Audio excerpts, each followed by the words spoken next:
Y'all have no idea what you're in for today. We got a lot of fun stuff to talk about.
If you're tier 3 on Patreon, that's not a fake tier 3. That's the realest of real tier 3s.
Okay, spoiler, it's not the merch announcement. We're having talks with the potential manufacturers for merch tomorrow. Hopefully I'll have news on that in the near future, but today is not merch day, sadly. So, yeah.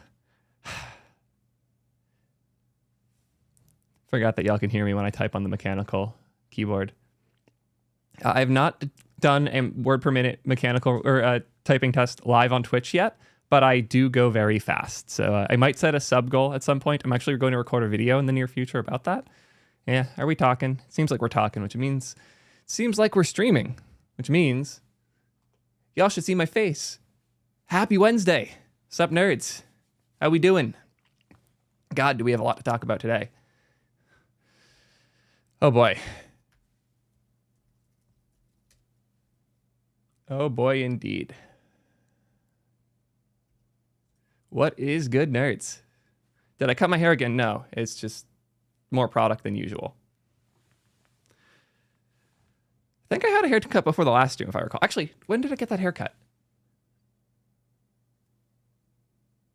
Yeah, the haircut would have been before last stream. It's an upstash. That's a good pun. Hop over here so I can see y'all and y'all can see me. Also, good news. This isn't one of the announcements, but very exciting for me. And this is to show y'all how much I love you. My new MacBook is here and I'm still streaming instead of setting this up. Do you have any idea how badly I want to be just editing on my new powerful rig? This is all I want, is to be on this, editing and getting new videos out. But because there is so much news and so many important things for us to talk about, I'm here instead. So y'all better appreciate this more than usual because there's so much to talk about that I have to put this guy aside for a while. And hopefully, I'll be able to edit some of the machines today, or edit some of the new videos on that machine today, because I'm probably going to have to get some of these out tonight in order to keep up with the buzz. So, what are the things that we're talking about? I have two of them in the title, so you can see it. The Gatsby stuff and the Primeagen stuff.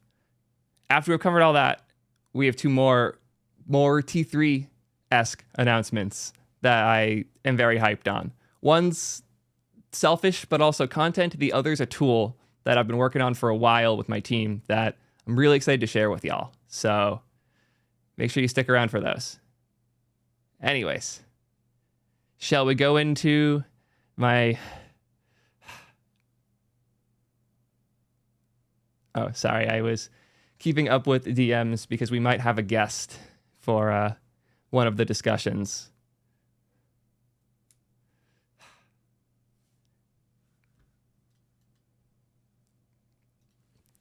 Sorry, I don't know if you're here already, Prime. Oh, you're here. Cool. Yeah. I do not have a video on return types yet, but I want to make one, and I would love to make one featuring you. So, yeah. I'll do a quick overview. If Prime's still around, we can have him come on for a little bit. Then we'll hop into the drama, or the Gatsby stuff. I guess this is the closest to drama we're going to have today. There isn't too much to be dramatic about, thankfully.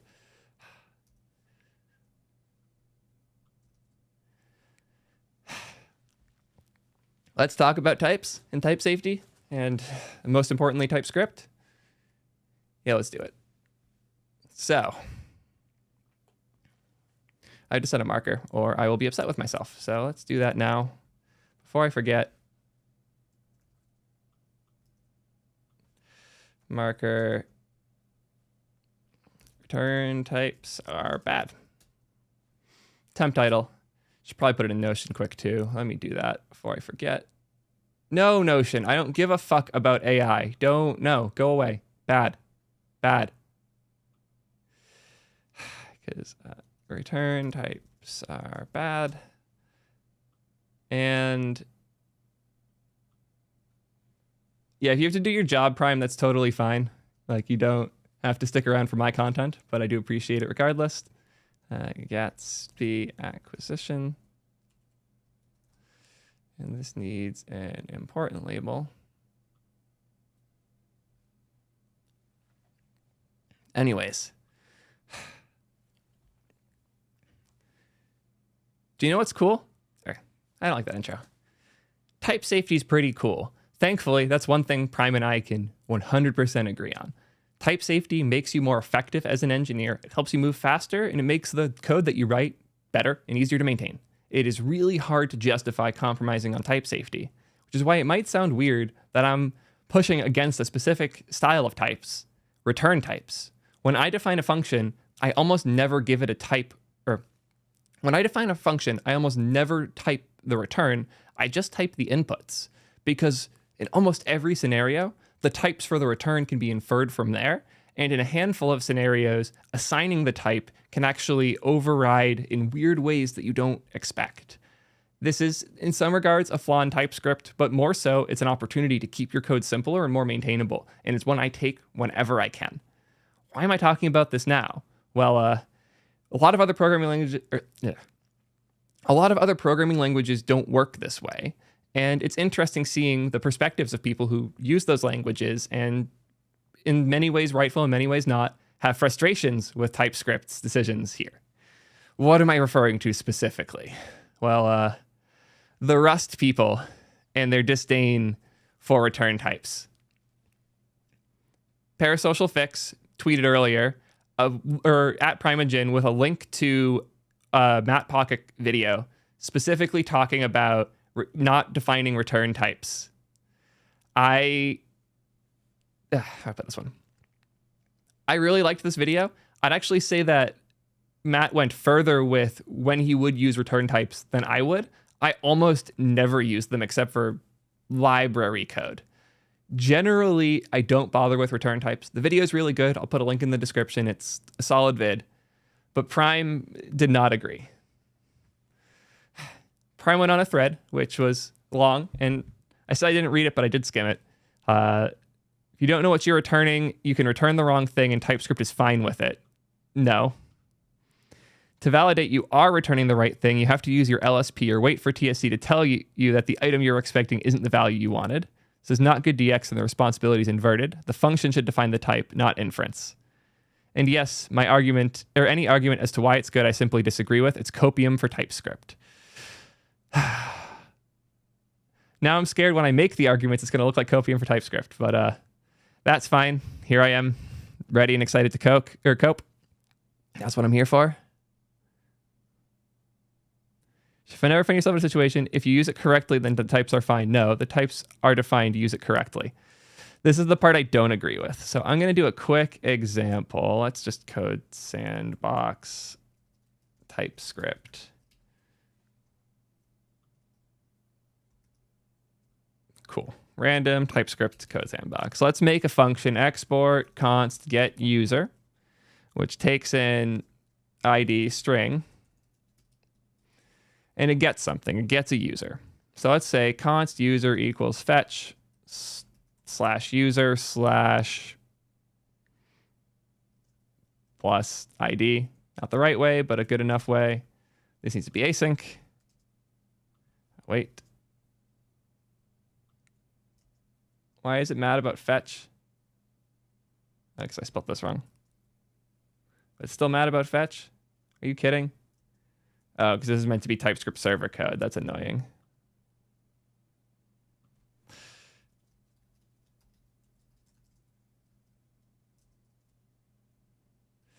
I'm going to do this in a real editor. I tried and I failed. Make sure I don't accidentally leak things I don't want to. That's not what I was opening either. Come on. Jesus Christ.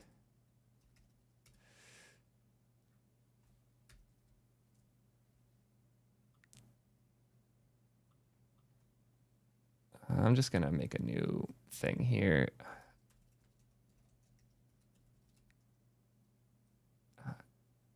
Oh, CD. Cool. I just have a random environment. Close others. Close. I'll just make a new file. Utils. Demo.ts. Cool. Let me just go. I don't want to grab the code. I want to explain this. So let's say you're making a function that's going to be used to fetch user data, like export const get user equals async ID string. And this has to const user equals fetch slash user slash plus ID. Now we have this user and we return it. There's a lot of things we can do here. Because right now get user has a promise response. We actually probably want the JSON on here. So that's also a promise. Wait, that too? That doesn't matter anymore. Cool. So what we get here is a function to fetch a user from an API, and you get back a promise of type any. Obviously, we don't want the type here to be any. I get it. I understand. So there's a lot of solutions here. One solution is we put the types here, ID string, promise, and now we have to give the user a type. Let's just quickly do a type for that. Type user equals ID string, name string, sure. So we'll put that here. And now this is correct. That is fine. Makes a lot of sense. However, there's a lot of places where this starts to break down the same way that, admittedly, I don't like how I word any of that. As simple and clean as this looks, there's a lot of ways it can break down. Let's say get user has an extra thing here that is get pro pick Boolean. And we have an if in here that's like, I'll do two different returns. So we'll have if no get pro pick,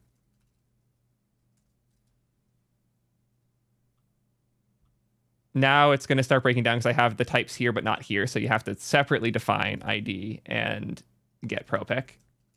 Annoying, but admittedly tedious stuff. Cool. Get propic. Okay, you guys are going to say in this example should use two functions. Cool. I'll make this not a Boolean so y'all shut the fuck up. Okay. Role string.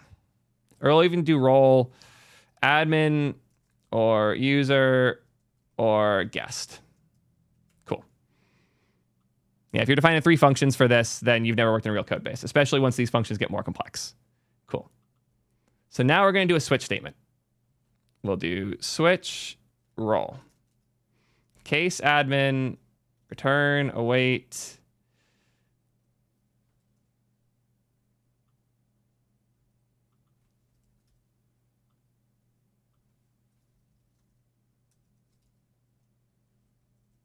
As you can tell, I don't write a lot of switch statements. Return empty object. Cool.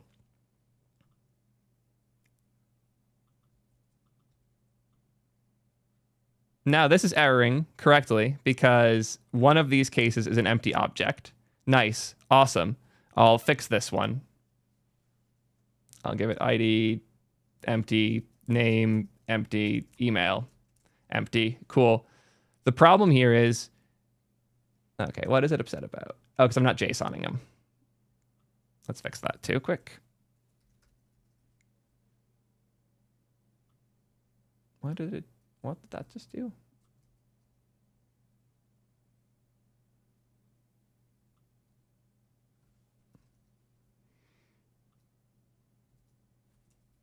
That's not needed. Cool.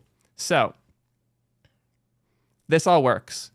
The problem here is I would assume the shape of admin is probably different than the shape of user. So if you're going in here just to add this field, yeah, in cases where it's nullable here, like if the right thing here would be to return empty, I would change the type here to user or empty object.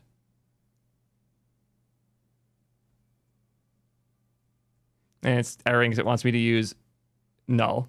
So I'll do that. Cool.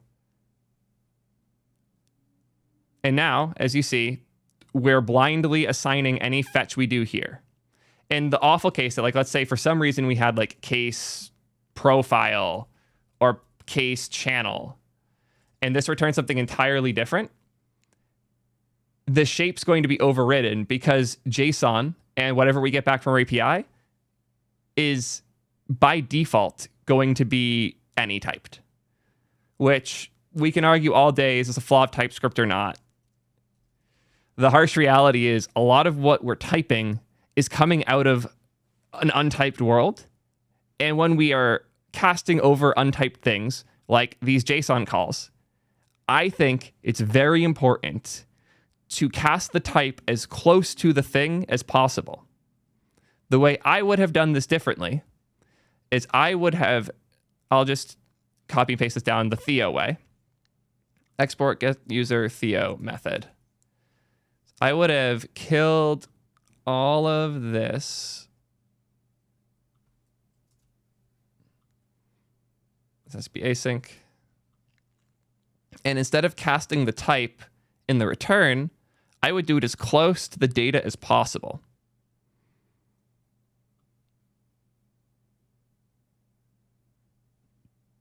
In this case, since I'm not awaiting double. There we go. And then it becomes obvious when I type here as user, because this isn't a user, this is admin. And it's like, oh, that reads weird. It's much easier in code review to catch these mistakes as you're reading the code than it is to catch mistakes when the type definition is so far away from where the any happens. My general rule of thumb is keep your type assignments as close to the untyped by default thing as possible. This thing that we have here does not have a type. As user gives it a type. This is what you're doing anyways when you give the function a return type. I know y'all don't like as. You're wrong. It's fine. You're doing as when you put it here. It's the same thing. The type is any.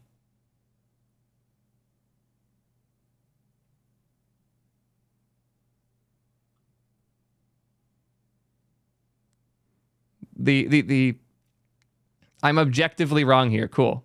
Sure. How? I don't know why this random file is open. Yeah. As is an override, not a cast. Okay. How do you cast this then? That was not what I was doing.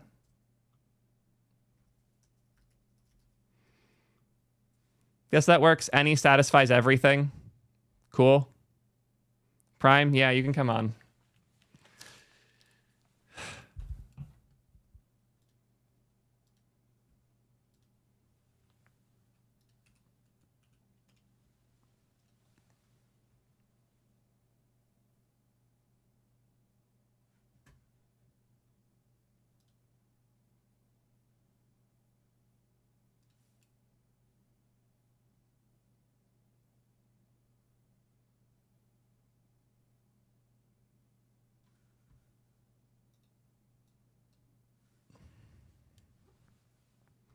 Call on Prime now. Gonna get an Excalibur open.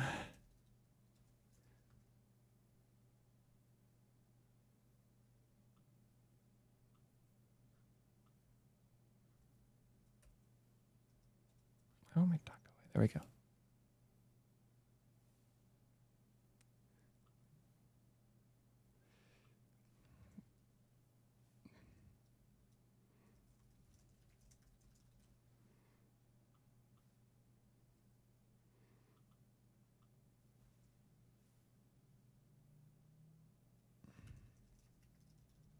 All right, hey. Howdy, Sorry, howdy. every time I join Discord, it crashes. Yeah, classic. Let me quickly, since you're actually doing that, I'll window capture you. I don't have any windows. It's just me on a green screen. Yeah, that's still something. Let me just pop that out. Oh, so I love this all. Can I say one quick thing? Yes, of course. I don't know if I'm whether or not you're right or wrong. I just think your example stinks. And the reason why it stinks is that it's a polymorphic data that you're returning with no type discriminator. And that just means that the rest of your code is going to be an explosion of if statements. And really what you'd want is you'd actually, in this specific case, you'd want to return each one of the functions overridden with, if you passed in user, we're actually explicitly passing out promise. So you'd actually want to do overriding in this specific case to get a really nice return type. So that way, if you did say, I want roles for, quote string user, you get back out promise of quote string or of user object. And so for me, this is just a really great example of where overloading and specifying return type actually does a really good job. And for your final function, you don't have to specify a return type because it's the amalgamation of the rest. So when you say, what do you mean by final function? So like the function that calls all of the others and does this top level thing? Yeah, see that one right there, because user it may or may not have any overlap with admin. And since you don't define your types by doing overloading, when it comes back out, you're going to get an user or guest or admin, which then means you're going to be doing these runtime checks like, is admin in, potential admin, and is admin true? Like you have to do like all these weird runtimes check to kind of type narrow yourself down. So you'd want to type, minimally you'd want a type discriminator in your return object, or, so I realize I'm on camera and I'm just doing weird things, so I talk. I don't care. Or you would want, to do a function overriding with returns for explicit each one of the roles, and then your final one doesn't have to have a return because your overrides each specify the specifics. I can whip up a quick example. I hear you. I get why you have issues with this specific example. Yeah. My API was going to turn you up. Yeah, let me do that quick. So if you have a different example, I think it would go a lot better. I'm just saying, I want to believe that you're right. And so give me a good example, because that last one was actually like a hardcore great example for return types, because then you get amazing typing throughout the rest of your system.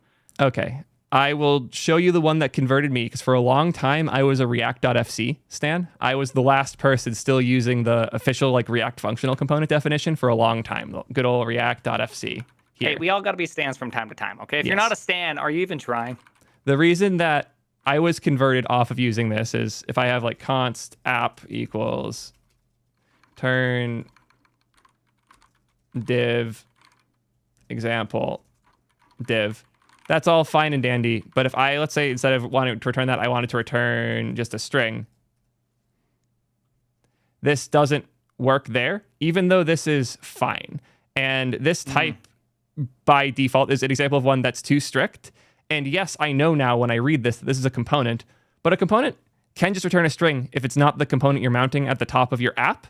And the inference here of if I wanted to change what this does, like if I had this typed or didn't have this typed and I had like a span here.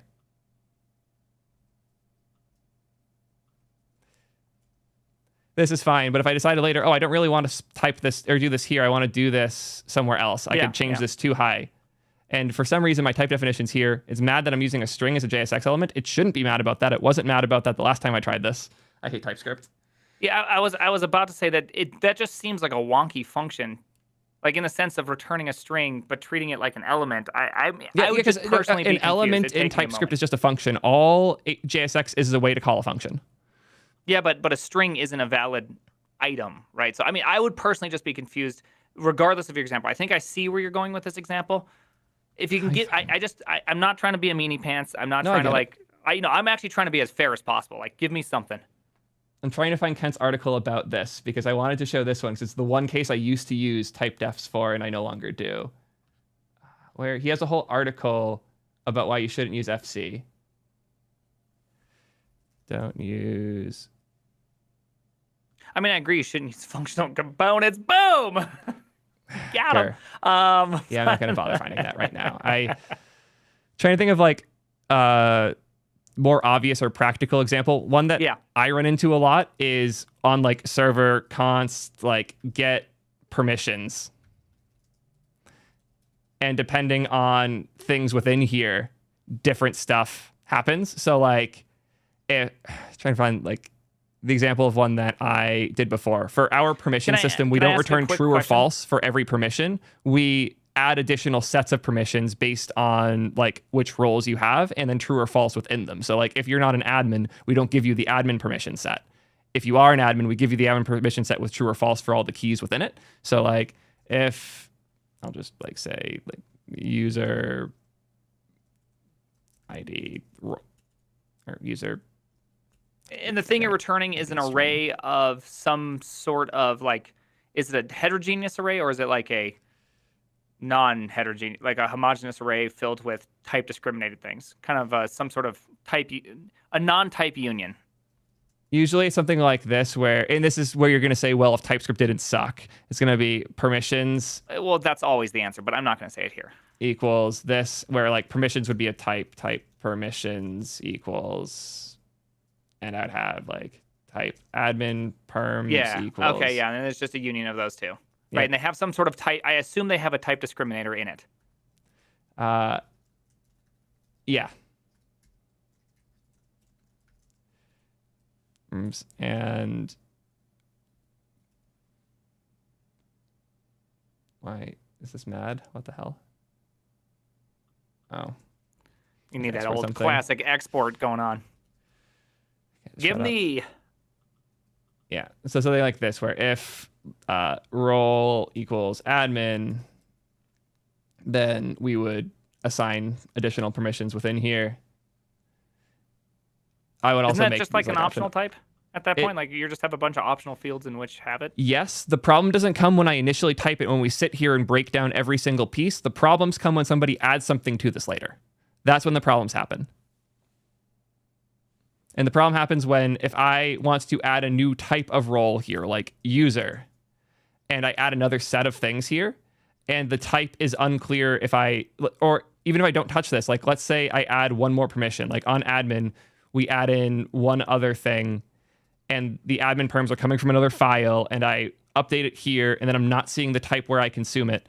The specific problem that I find, and like I could sit here and go through my code base and find an example, but I have run into it many a time of we're updating something in like a 400 line function very deep in there. And the place where we're consuming the function, nothing is changing and we don't know why. And it turns out there's a blind casting happening way higher up, especially when any gets involved.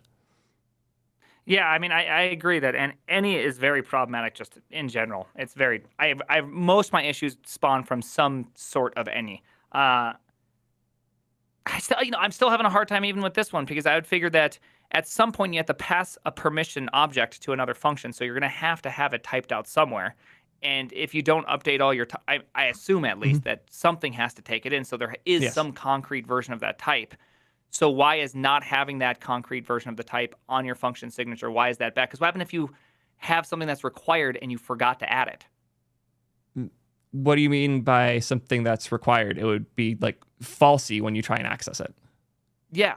So if you wanted it to be there and you said, no, I want this here, and you don't set that on your return type, well, then your errors are on the consumer side, not on the producer side. That's my big contention with this is who gets the error? Is it the consumer or the producer? For me, it's the producer that should be the person that receives the error. You want the consumer to be the side that receives the error.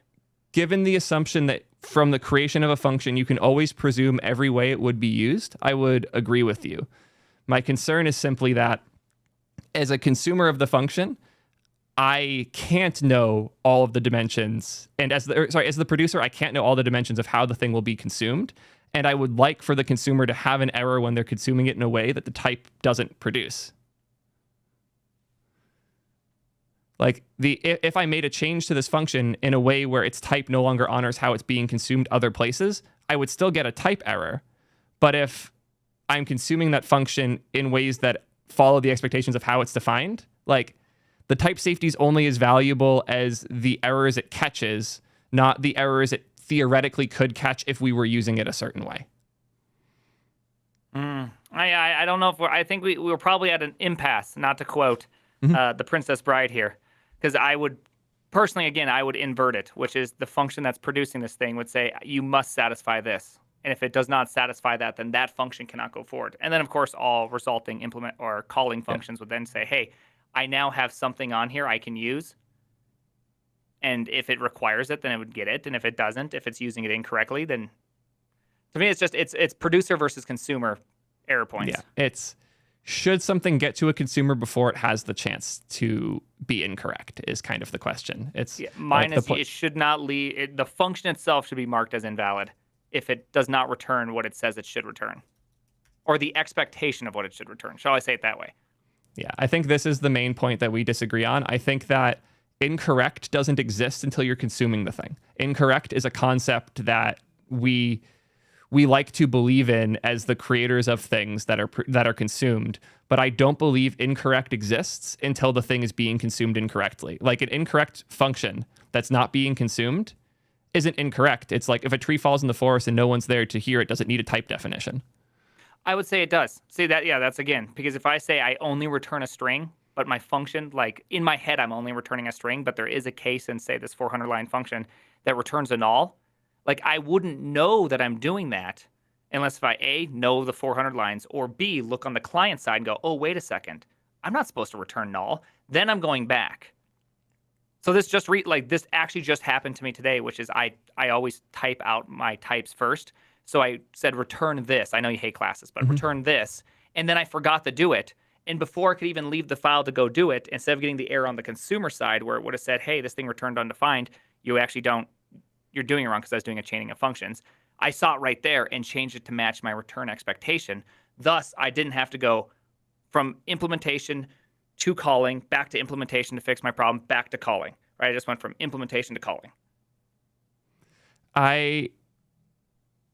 If you're trying to find the way to put this, I think the additional flexibility there is actually nice. Like if I want to change the signature of a function through its implementation and I'm changing the implementation of the function, the errors that happen show me if that is valuable or not. And I don't I'm trying to right now think of instances where I would have used a type definition on a function and how it got in the way to describe.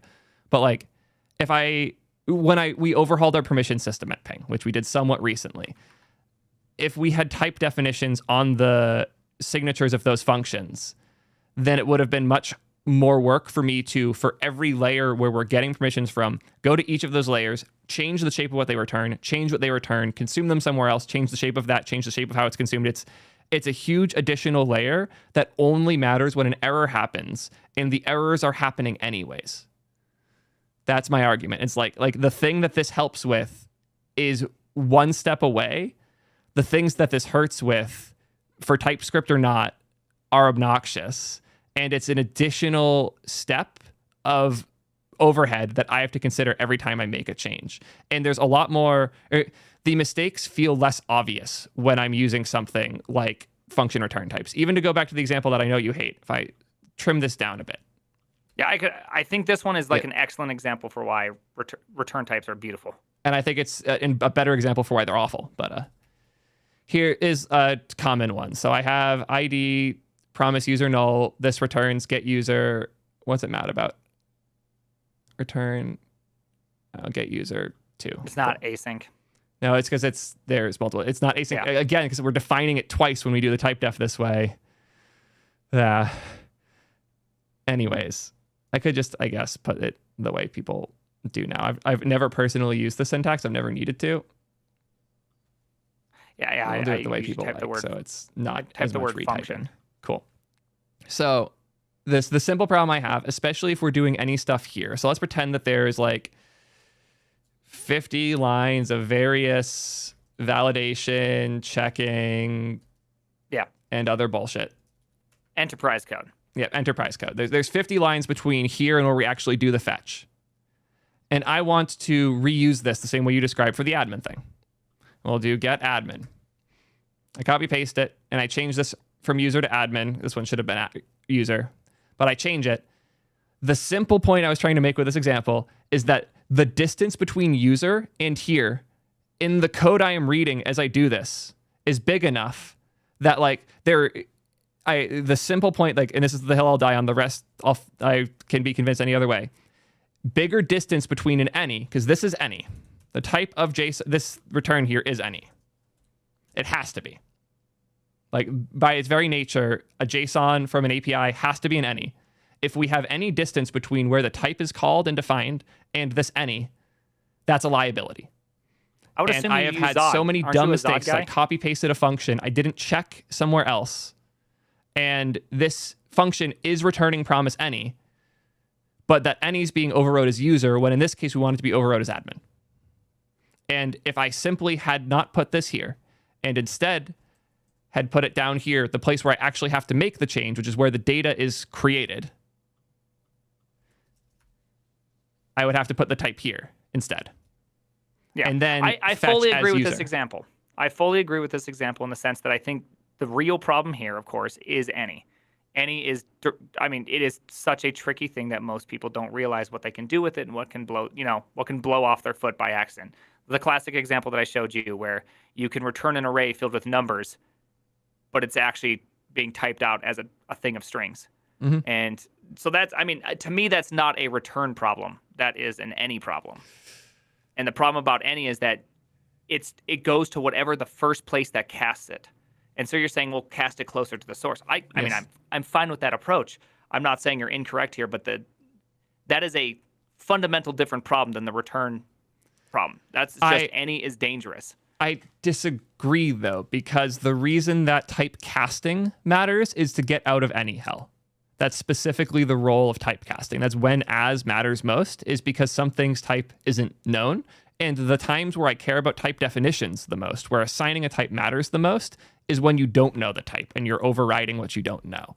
And in this case, the one type where your type assignments matter the most, the type definitions as part of your return type hurt the most. Again, I'm. You could convince me either way. I wouldn't argue or die on the hill of any returns for anything to do with, say, JSON or array.fill or whatever other ones that exist. But for the most part, besides for those places, I don't deal with any's. I deal with concrete types, and I have an expectation that I set forth while writing. So I always think about the types I want to transform throughout my program before I even write the thing, right? Like I have a trail in my head. Therefore, as I write, it is the trail of what I'm doing. Therefore, a return type protects me against me doing the thing wrong or catching at function signature time that I'm probably building something a little bit incorrect. My function's doing too much. Something's wrong here. That's fair. Oh, I know. Zod's a great place. Zod's a great example of where this is actually really great because it takes away the power of any, right? It takes away that Zod or some runtime. But if you're type using checker. Zod plus type defs, you're tripling the amount of typing you have to do when you make changes. Let's do it quick because I have Zod in this project. Const Zod or user validator equals Z. I have to import. I'll just do it here. Yeah, you'll have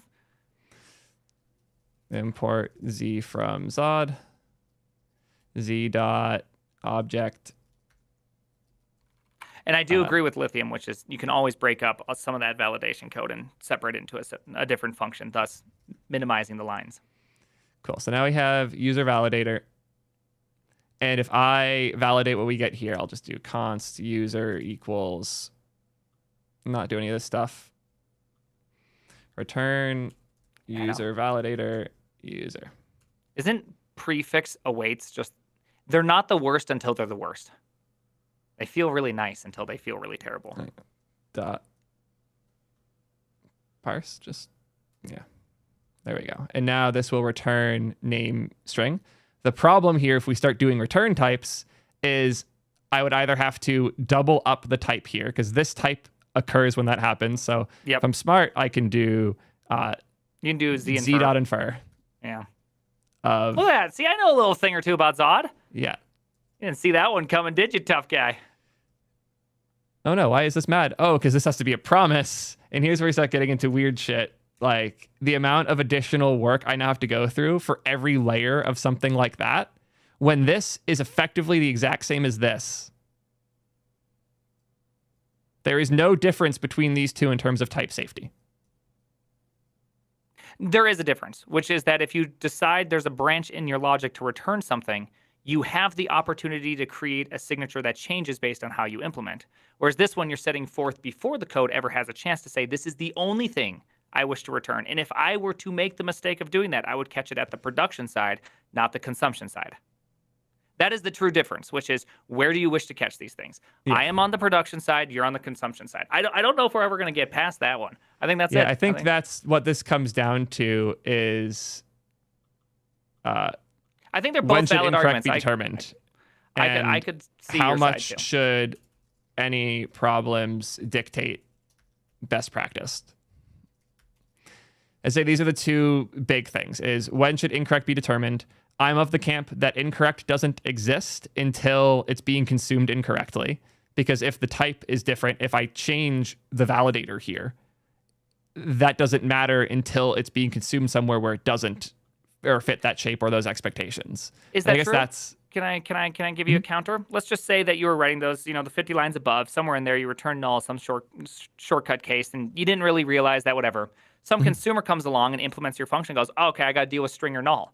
Now, that wasn't the intention of the original person. Oopsie-daisied it, didn't have their type specified, and now you have kind of this explosion of various types you have to handle by accident, not by purpose. Right? Like you can get yourself into this situation where, you're adding in additional complexity because you're choosing not to define up top and ensuring people follow the case. This does happen. I am guilty of being that person. I have most certainly taken shortcuts that have thus bit me later down the road.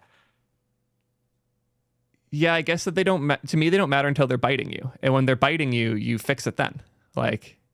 Yeah, I get that argument. I'm always, again, it's just how I think it's an approach of software. I know I work fairly fast and you work fairly fast. And so I think we've just chosen where we like to be hurt. Where did TypeScript hurt you? I prefer it more towards the definition you prefer. But there's another huge difference in that your method inherently requires more work. We agree on that, right? I don't know. It's one of those hard things. I just showed you how much additional shit I had to do to get this inference right. Well, no, it's not just that. It's that it also inversely, let's say you start adding some things to your function. You don't realize how complicated you're making. Your previous example had non-type discriminated unions, which means you're going to have a bunch of runtime guards on the other side. Mm-hmm. You would have caught that more if you would have potentially done the types up front. So it depends on where you want to catch the complexity. Complexity can sneak in all sorts of different ways. I'm not saying one way is better or the other. I'm not sure. I can't concretely say one is more work than the other, because it's hard to tell what you're doing if you don't define the types. Anytime you double the amount of places you have to change things, you're doing more work. Period. especially if the majority of the time it doesn't prevent a mistake. Like I can sit here and tell you confidently, I have never seen a mistake in a code base I owned and operated at Twitch scale, at Amazon scale, or at like Ping small scale, where having type definitions in return types would actually have saved a problem that we encountered. I cannot think of one. Like I'm sitting here trying and I can't. I can't think of one where inference. I can't think of one where inference. So I'm not going to say inference solves problems. I'm saying that inference prevents a specific problem of the ergonomics of any and the distance between any and the type definition. That's a problem that can occur because of your solution. Mine doesn't solve it. It just that doesn't exist in my world. And I cannot good faith think of problems that I've run into because of not typing our functions. I just don't know if I don't think you get the benefit either way. I mean, you say more work, but it's typing. Typing almost virtually contains no work. It's not thoughtful. I would say that I put thought up front in the types as opposed to on the back end. So, I mean, again, when I start changing more work types, in the sense that like I, as an engineer, know that the type of this thing is a promise that has this z.infer thing that I know Zod has that I can pass it user validator, but you can't just pass user validator. You have to pass type of user validator. It doesn't work. And like that's a bunch of overhead I know about. You probably know about too, but a new engineer might not. And that overhead is a concept that we can sit here and argue over the like theoretical benefits of, but it is still overhead and that is still an additional piece of friction that developers have to encounter. And I just don't see the benefit much. And I don't see the benefit of not thinking through your types first, right? You have the danger of exploding your export interface, your API surface area, right? Like you may do that thinking this is the way, right? Like having more explicit bounds and saying no can be better. Right? It makes you think through things because you're breaking your contract in your head. You have to go, okay, wait a second. What am I doing? Yeah. I'm not moving as fast, but maybe I'll move faster by taking 1 second to slow down. What I'm saying is that 1 second has never helped me. I think we're actually going in circles at this point. Well, it's hard to measure what things help and don't help because there's no A/B test you can technically run. You can only run one person has one experience, one other person has a different experience. You can't run it on yourself. Like you can't see two Theos developing software going, oh wow, look at how different I've created this. You know, maybe if we got like 1 million developers together, we could normalize out the confounding variables, but I doubt that we contain that power. I mean, I would love to get it. Can we get 1 million developers to do this? I think at Netflix we require 10 million at this point. Like, I'm thinking through how do I prove this because like at my this is one of those rare times where I at my core just know I'm right. Like I could be convinced if I was shown examples where inference breaks things, but I've shown you them. You've shown me cases where assertion breaks things even more so. In fact, the last time we did a call about what's wrong with TypeScript, almost all the problems came from strict assertion of return types. But if you return your variable, you can have the exact same problem. I mean, it really all. If I return an any, but I have no implicit any on. Yeah, any's are the devil. Is really where the things come from. So many of my stances come around how do we deal with the things that aren't type safe, and that's what this one comes down to for me is because not everything is type safe. Asserting on the inputs and outputs everywhere instead of where the actual things occur results in a lack of type safety. Not a lack of type safety, that's the wrong words. An easy path to overriding type safety with bad assumptions. And the type responses are additional overhead, an additional thing I have to check and be sure is correct. And the distance can create an additional opportunity for things to be wrong. And that's my argument is not that it can't help and that it isn't sometimes helpful to see the error here. It's that if there's an error, you'll always get an error.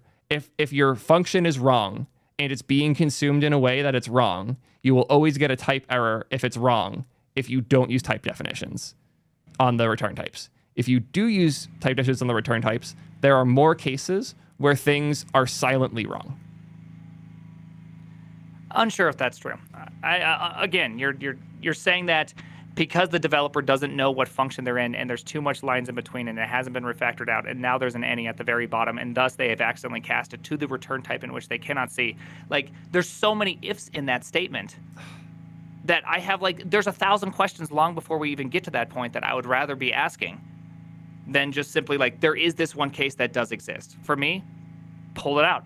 right? Like pull out the code first. If you can't tell what your function is doing, if you can't see the signature in your screen, like there's something just wrong that you might want to take a step back and think about. And now sometimes it just is a must. It happens, but it's rare more than it is not rare.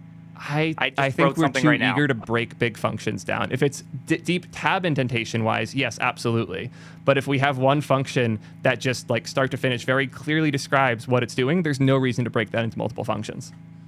Unsure. Depends on how big it is, what it does, right? I've had problems where I find that if I just break things down, it just makes better software, right? You just find, oh, I need to use this piece elsewhere, right? It makes it easier to use things. I'm not saying it's always the best. That's like, again, that's a philosophical take that's exceptionally hard to measure. And I'm bad at not always breaking my functions exactly into simple or clean or solid or whatever fun acronym we have.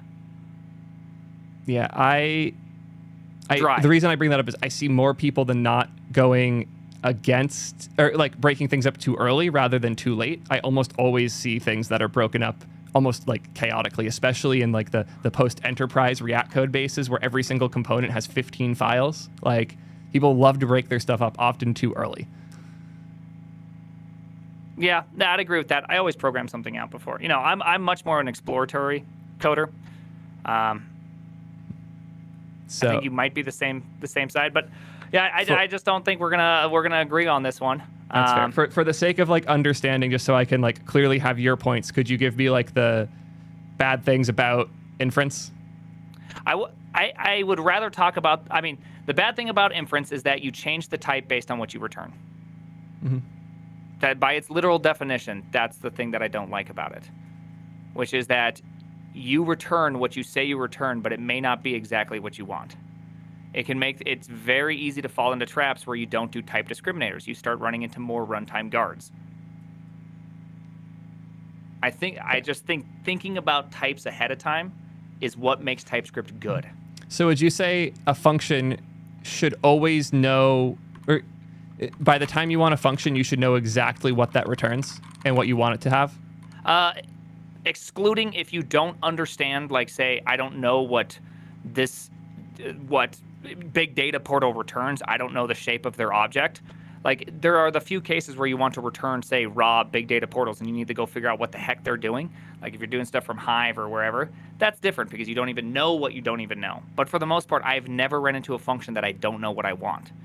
Right? Like when I'm writing something, I need to create a permission set. I know what permissions I want. It's going to change in the future, but at this current moment in time, I want X, Y, and Z. Therefore, I make an X, Y, and Z. I'm going to quickly write up something for you. I saw somebody in chat, like most of chat's been absolutely cancer, and I'm probably going to go ban half of you after this. But one person actually made a good point, which was non-inferred types are like adding a mini unit test to your code. And I love that framing. I think that is actually the specific reason why we disagree, because I think that the one of the beauties of TypeScript is that the typed contracts morph with my code, and when they break, it tells me that my expectation of how the code is being consumed is wrong, whereas you don't like writing code that's wrong ever. You want every line of code by the time you save the file to be correct to your best knowledge and ability. That's the point I disagree with. I want the types to be thought through. Right? I think through my types first. I think in types first and then code next. Because the translation between types to code back to types is a small distance. And so, of course, like, I mean, I'm programming up something for your previous example that I think would be nice. Hold on. Give me a second. I'm going to be really lazy on the types, so just... Take your time, no rush, and be as lazy as you feel. I'm just naming them different. Oh, does Kent have a post on this?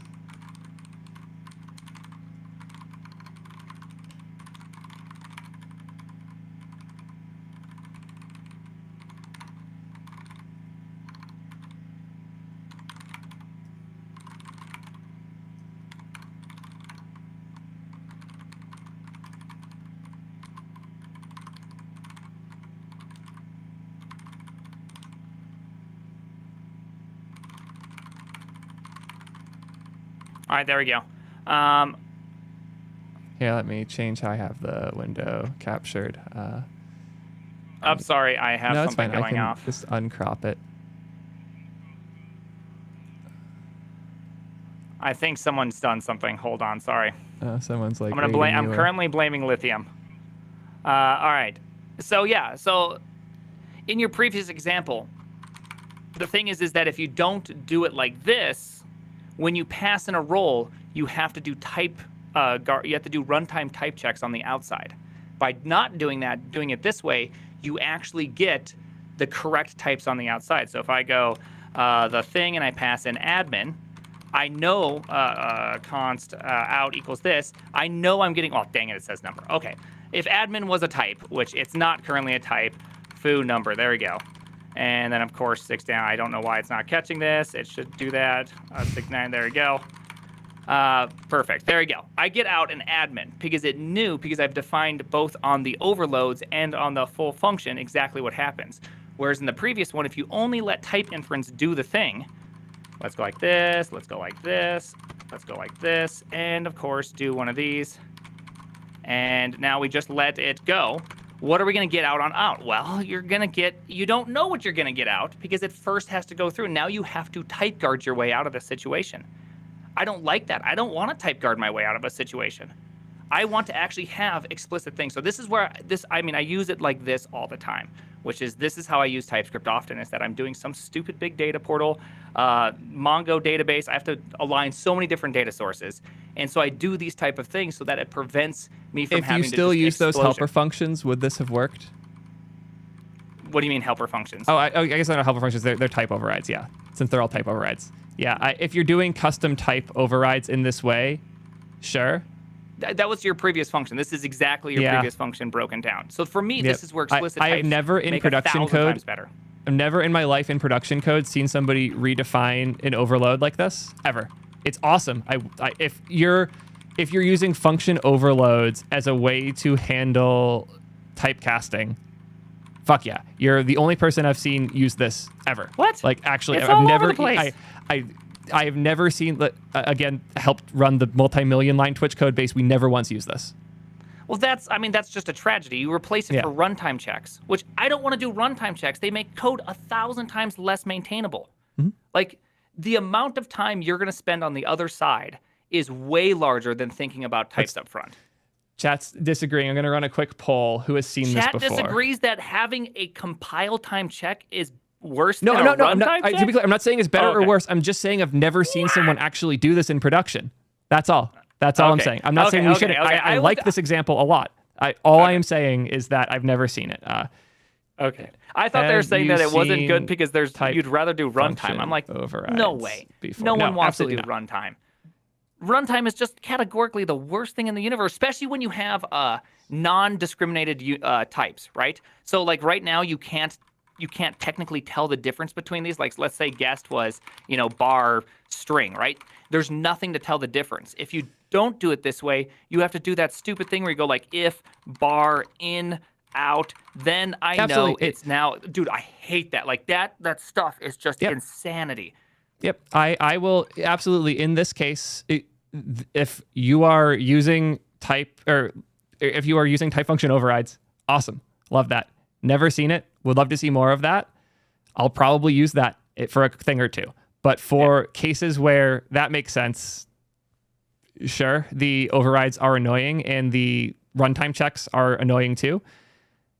That doesn't change the many, many other cases that any complicates. And this is my problem, is like, we can go, like what you've shown me here is a case that is not ideal in my situation being made more ideal. What I've shown is a problem that just silently happens, where like, if I didn't have what you showed me there, my code is still fine. It might take more time to run, but if I have a type error, I will see the type error. With typecasting, you don't always see the type error. I'm on your team. I can understand where you're coming from. Sorry, I started. You gave me full screen privilege. I mean, what am I supposed to do My here? mistake. Okay, I just Theo, you're looking great today. Okay, this is concluding our one-on-one. You look great.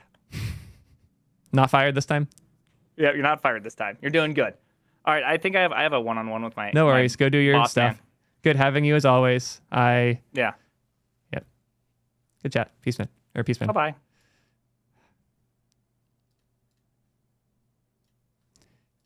He's still wrong, but that was a great chat.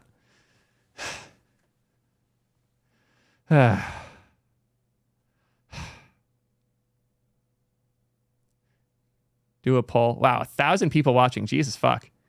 Just crazy how having Prime here does that. Also, I missed a bunch of stuff. Thank you, Low Level, for the raid. Appreciate you. Thanks for stopping by.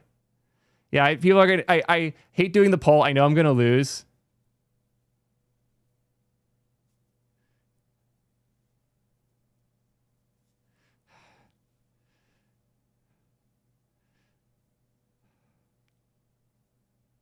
Yeah, I know I'm gonna lose the poll. I know how this goes. I know what I've built.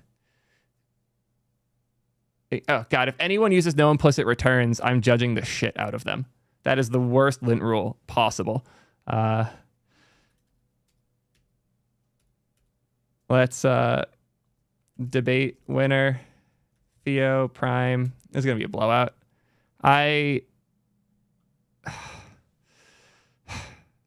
It's very rare that I feel like I lost a debate when I know I'm right.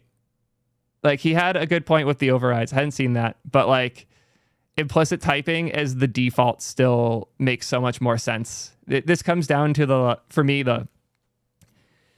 don't assert you know what your code should do until you know what your code should do. You don't know what your code should do until you're using the code. That's always been my stance. It's the same reason I'm not big on unit tests, because it is rare that codes that one's knowledge of what code should do is so strong that it should be written in the code.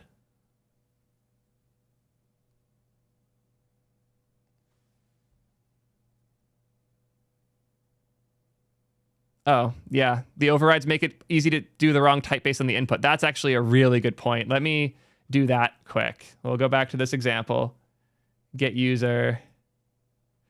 I guess it has to be, I don't know if I can export const get user ID string role admin. I think I have to do this as a function each time. As I said, I don't use these much.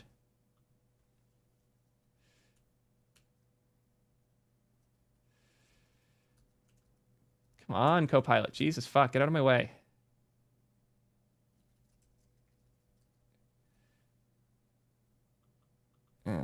Function user.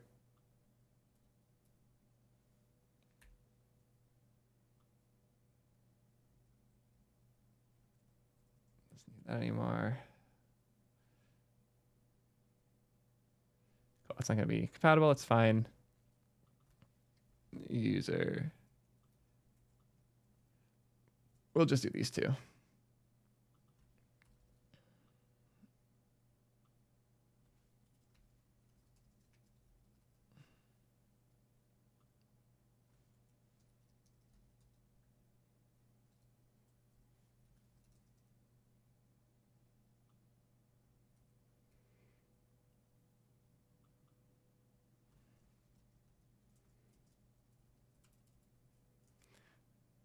I guess that I'll change the definition here to be role string. And this will be user or null.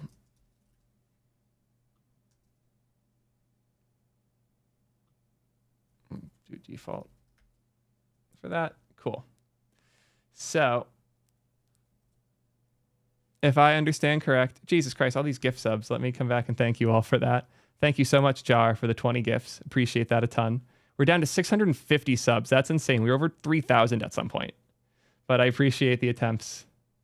What did I miss that is the gift subs? Export function. Oh, he pasted this for me.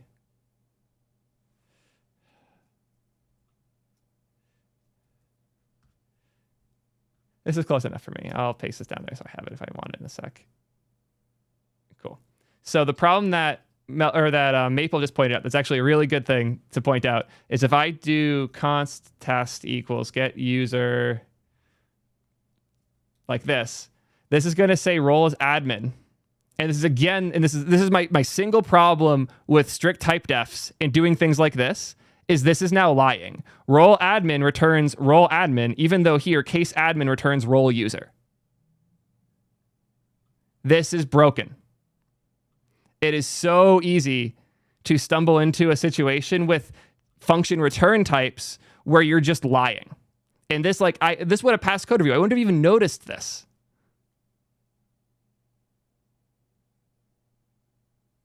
Said user has role string. Cool. User has role, user, or admin. Because I want you to see why that's stupid. You're still wrong. This still returns role admin, even though it's actually returning role user. Again, Primogen, you can argue that TypeScript is broken. I don't think it's that broken. Regardless, the current behaviors of TypeScript, which you describe as broken, I describe as TypeScript, allow return types to break. If TypeScript didn't behave the way TypeScript behaved, you should probably use return types. But due to the nature of how TypeScript works right now, do this.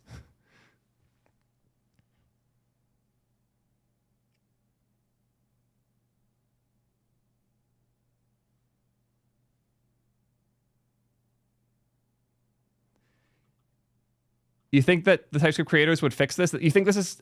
It's not, though. This isn't a bug because the type definitions don't exist in runtime, and that's what this is. At runtime, this case has this return that's different.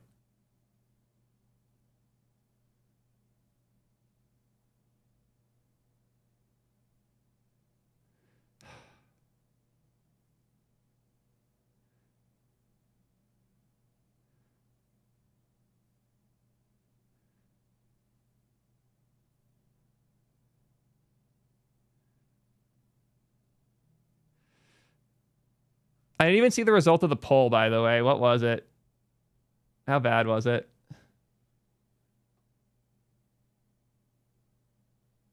$92.8, lol. Yeah. Take out the user. Guys, you don't get it. It doesn't matter. None of... I am... The next person who makes a dumb suggesting, like, this would work if you remove this thing, I'm banning. Because you're wrong. It still does the exact same thing.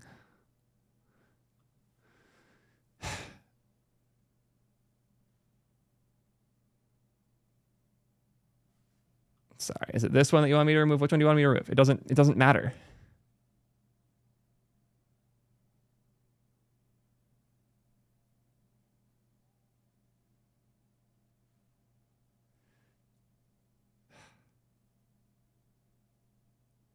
The harsh reality is when you enter a function, the possibilities of what come out are somewhat vague.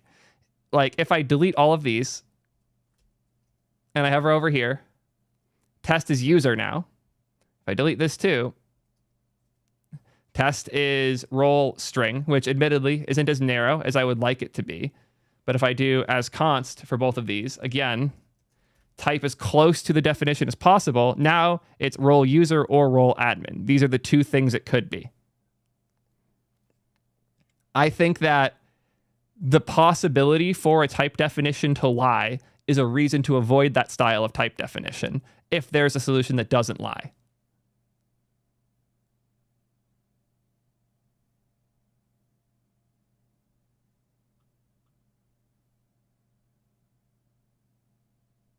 If you have to lie, lie as close to the lie as close to the thing you're not aware of as possible.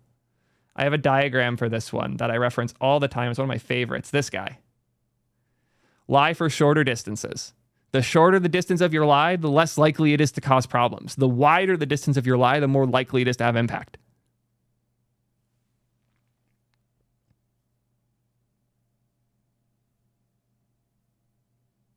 I just showed you guys an example of when TypeScript doesn't flag the type when you give it a return type. Were you watching for the last 15 seconds?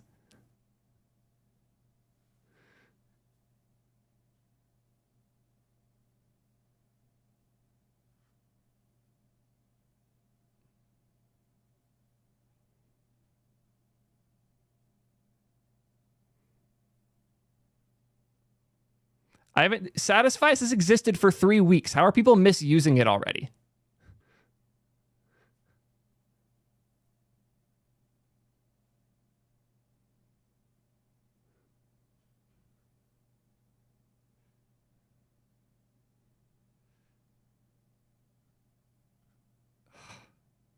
Yeah, I want to talk about Gatsby.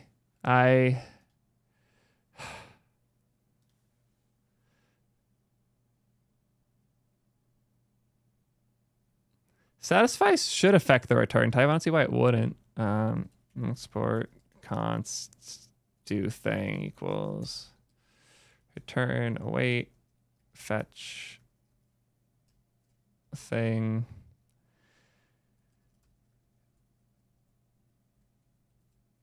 Wait.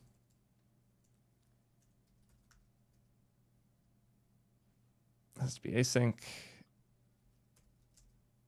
And this satisfies user. Do thing. Nope. Promise any. That's so annoying that satisfies doesn't trigger a type def. That's so dumb. I get why it does, but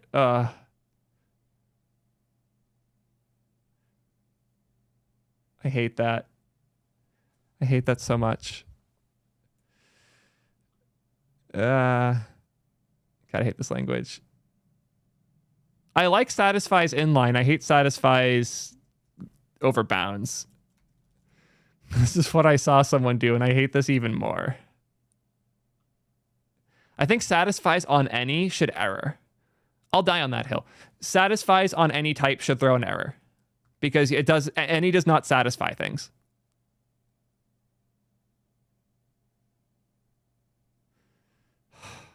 Oh no, Dev. Oh, I didn't realize he was on ping. Oops. Rip.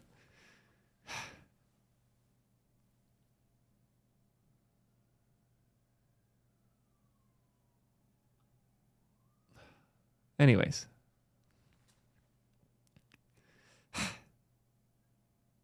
I've had my fun here. I'm going to rerun the poll. Quick. Since type overrides are broken, is Theo more right? Yes. No.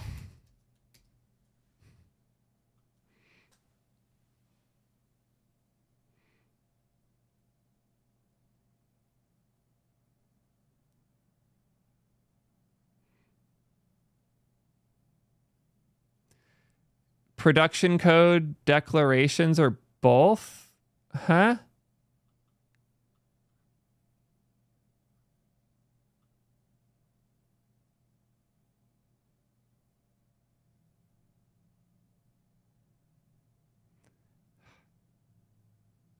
I am sure I want to rerun the poll. And having 33% of people say Theo is more right shows that this was a good poll to run. Okay, so I will represent this as a question. I need somebody to screenshot and post an example, ideally on Twitter, of this. Need one example of code where return types prevent errors that inferred types would not.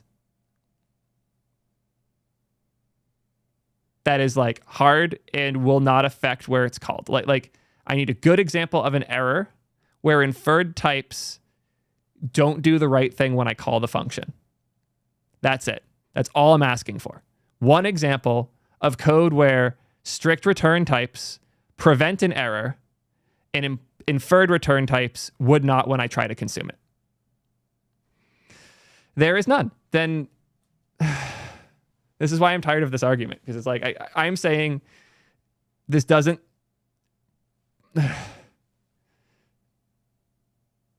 Here, okay, Haxer just summarized.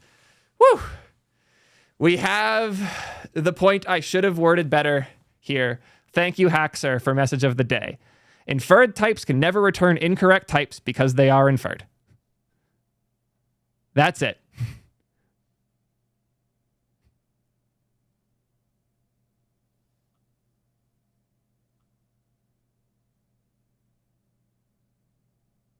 Yes, this is a fair point, Stoy. I wasn't, because I felt like this was already understood and agreed upon by all of us, and now I feel like it's not, so I have to go back to that point. But it's a very good way of putting it. I should have started from here, because it's a much stronger point to start with.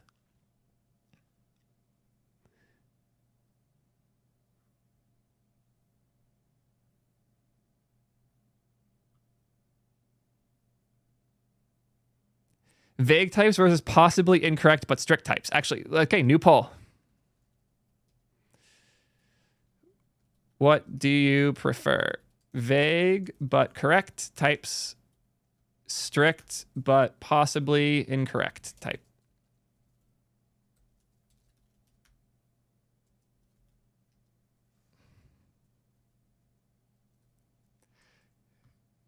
I'm trying to make this like fit within the length because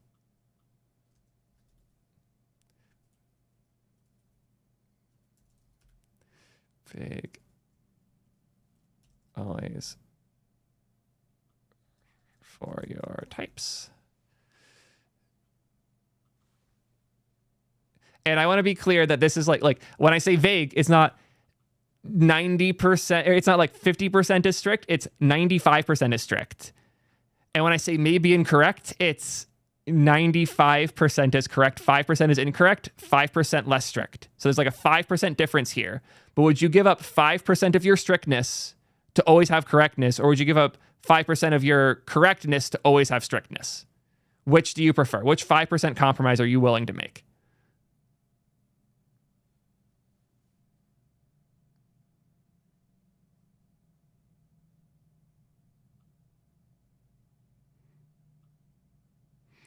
Oh God, what are you giving me for code?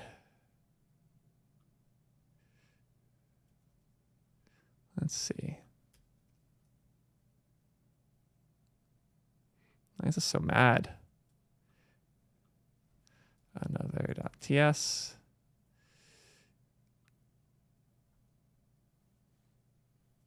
Oh, because you didn't put parens for the defs. No, I don't know why it's not working. It's your problem, not mine.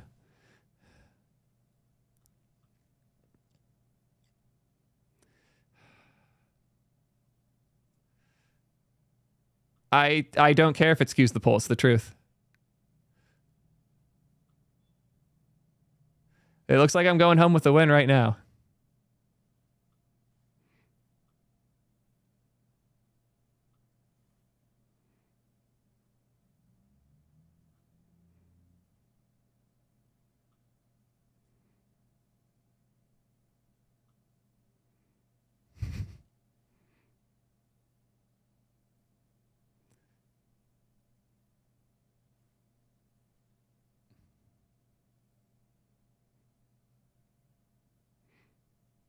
Oh, look at that. We got someone to ban. How nice of you. That's not the easiest. I'll just do it the old school way. And somebody else hopefully got him. Your problem. Russian interference.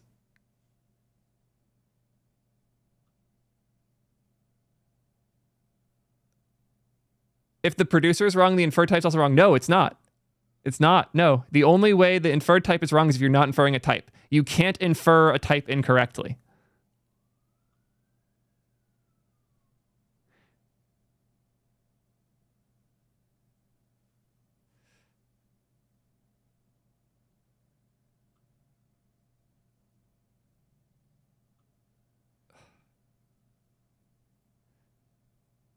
Better see what's incorrect that you don't know.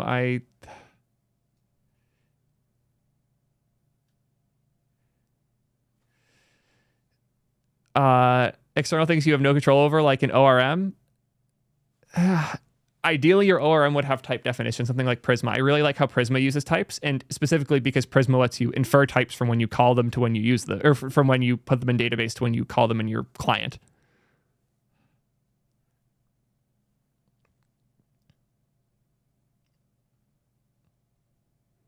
Cool. It's going to suck to make a video out of. I might just not bother making this video. Honestly, this was a fun rant and clearly a conversation that we need to have more and more often. How do you catch bad dev not inferring? Huh?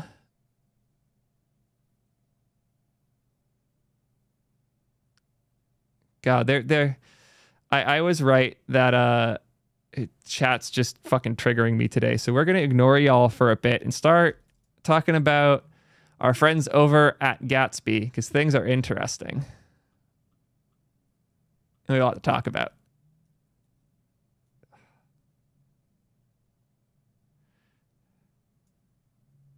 Matt's video on the inference or on inference versus return types. Yes. I mostly agree with it.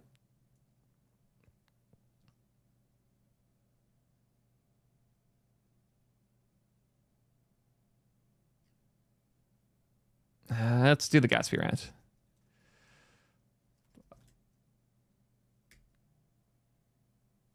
Hey, we keep strict track of outages that we could have caught using different tools. We've had, I think, 2, maybe 3 that a unit test may have caught. And as far as I know, and Mark, correct me if I'm wrong, literally nothing that strict return types could have caught.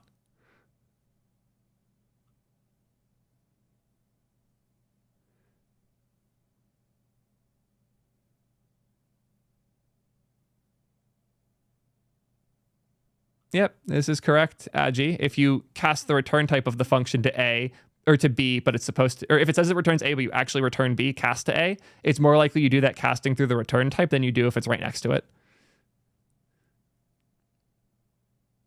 Can conversation be summarized as what makes you more productive? No. It's the... I would say like the bigger question is, there's 2 questions. It's, should a given function, a box, like a thing that represents code and like functionality, should that have a type in its very definition? Should just it existing mean that it has a strict type? And if yes, how much safety are we willing to compromise for that?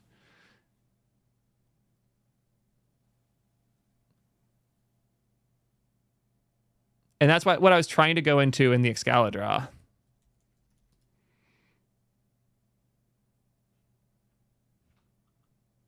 The thing I was trying to get from him is, like, question 1. Should all functions have strict types at instantiation? And question 2. How much correctness should we be willing to compromise, if so?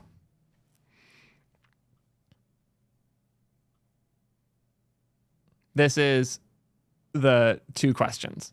And my answers are, for 1, inputs yes, outputs no. And for 2, literally none ever.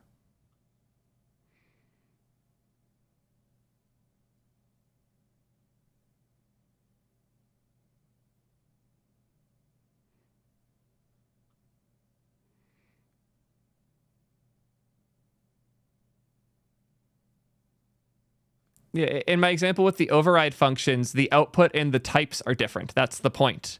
Yes. The type definitions in the code are different when you do the overrides.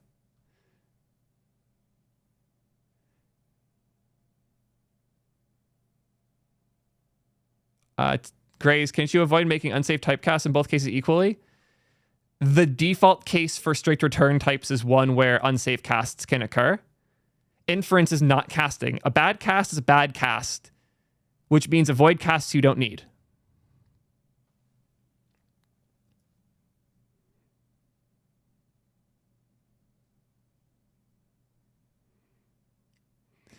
Yeah. I'm tired of this one. Yeah, chat's giving me a headache too. I'm ignoring you guys for a bit. We're going to talk about Gatsby. Marker actually talking about Gatsby. Cool. Let's talk about Gatsby. I still remember the day I first heard about Gatsby. I've been doing a bunch of React work, wanted to fix up my blog, and man, I just did not feel like spinning up an HTML project. I tried, I hated it. I wanted all my fancy JavaScript and TypeScript tools, and I had a bunch of data from an old WordPress site I wanted to move over. Man, did Gatsby solve that problem well. I was so impressed with how Gatsby took my mess of React knowledge and history with WordPress and let me combine them into a decently functional static site. It was the first time I'd really experienced all of my knowledge colliding in one place in such a cool way. It was also one of the first times I had seen React used well for static site generation, where an HTML file existed that represented what React would make. It was so cool having a site that made correct HTML, used all these different sources, and let me code in React. Sadly, the I don't know how to put it other than next one. Like, Gatsby was pursuing so many different things at once that it was almost destined to fail. And as such, we've seen this in all the numbers. If I just go to NPM trends, Gatsby, next. It's pretty hilarious how hard next won.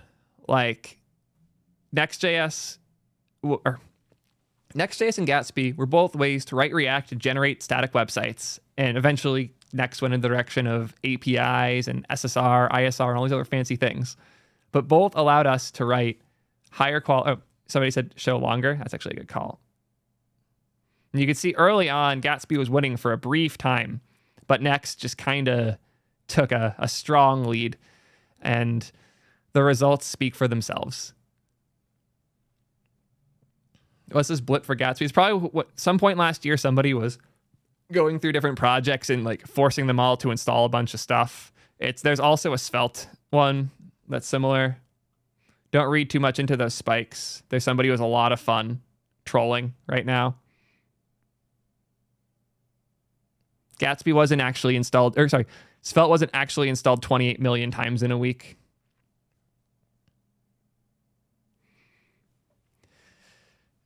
Anyways, the dip is the Christmas dip. Every year during Christmas time, everything dips significantly. Specifically, things used in production, because these packages are being npm installed whenever we do a build. So every time you push up new code, it gets npm installed, it flags on this. All of the builds we're doing in production go down significantly over the holidays, which is why you see smaller dips in things people aren't using in production than things people are. Anyways, the reason I bring all of this up is because something happened with Gatsby. They got acquired. But why? Why would someone acquire Gatsby? And why would I say it's a good choice? Because I think the Gatsby acquisition was a great move for Netlify. The Netlify acquisition of Gatsby doesn't necessarily represent much about the framework so much as what it integrates with. The strength of Gatsby right now is not in its framework. And I certainly hope people don't look at Gatsby, see the framework, and think that's what they're supposed to get excited about right now. Let me find here. There's the announcement. What I'm looking for is the new Gatsby. God, what is it called? They have a name for just their like integration layer. That's a separate thing. I can't remember the name of it. Does anybody else know the name of the other thing, Gatsby? Valhalla. Thank you. Gatsby Valhalla. As I mentioned before, Gatsby was one of the few solutions to really think through integrations. They had a way to get your data from WordPress, to get your data from other random CMS. They had ways to get your data from everything from like WordPress to Drupal to old Blogspot sites to third-party APIs to random CMSs. Gatsby had a standardized GraphQL interface to get your data from pretty much anything, which was super useful if you were trying to migrate old websites. You can make one template in Gatsby and then pull data from all these other things. What I realized quickly is that that data layer was more valuable than the rest of the framework, and trying to get Gatsby the way to build a JavaScript website to keep up with the data layer as well as all of these other frameworks, it was just a lot. And I don't think they were positioned well to do that. I've even talked about this with the founder of Gatsby directly, and he didn't necessarily agree, but I think they're coming around to it, because soon after we saw the Enterprise Content Hub, which allows you to, as you see here, fetch from everything from Shopify to WordPress, wherever else, and then push that into whatever framework you choose. And this is where I think Gatsby is strongest, is the integration layers for all these different frameworks or for all of these different data sources. Astra is starting to kind of challenge that with the content packs, but I do think there's an awesome opportunity for Gatsby to just take their content layer and let us use that instead of using the Gatsby framework. And I think this is a very strong angle for Netlify to take, being the easiest way to grab your old WordPress site and make it into something modern that your devs don't hate, there's a phenomenal opportunity here. Also, I'm realizing the same fucking person is causing problems in chat.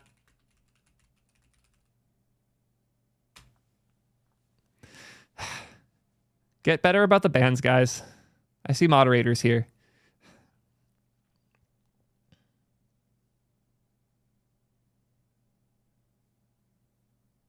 Are you not a mod, Dev? There. No, Alejo could be. Cool. Wait, why didn't it let me add Alejo as a mod? Oh, someone else did for me. Cool. Yeah. The Gatsby acquisition is interesting. I haven't actually read the real blog post yet, so I could do that quick. Oh, acquisition of the new Valhalla Content Hub platform provides enterprise. Yep. Yeah, this is to accelerate the adoption of composable web architectures. They only care about the Valhalla Content Hub. This is what got bought. The framework is tech debt they have to maintain, because if they close it or like stop maintaining it, they're screwed. But the Content Hub is actually valuable. Yeah, I am genuinely interested in I'm genuinely excited and interested to see where this goes in terms of helping people on those old content platforms migrate to something like Netlify and to modern frameworks. This is a footnote.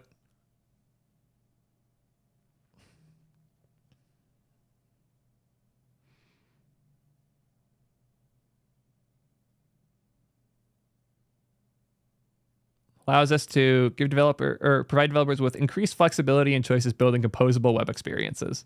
Feels like they're really leaning into this composability stuff too, which y'all know me, I love me some composability. Is that it? Yeah. Good to see SolidJS getting a shout out here.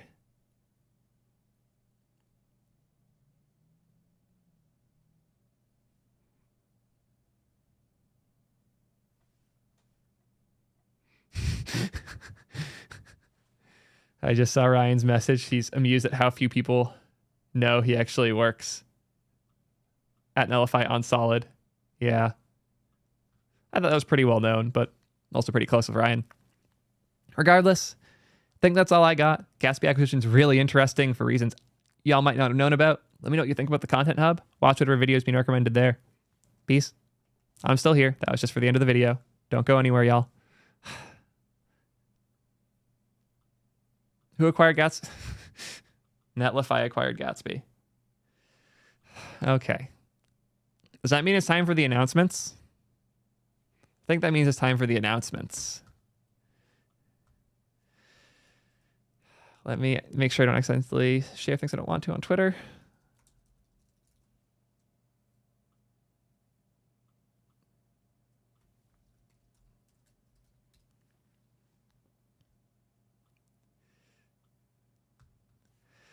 Cool. And I didn't accidentally leak things. And here is this. We got 2 announcements. I'm button 1 for this. Whew. A big sip of water.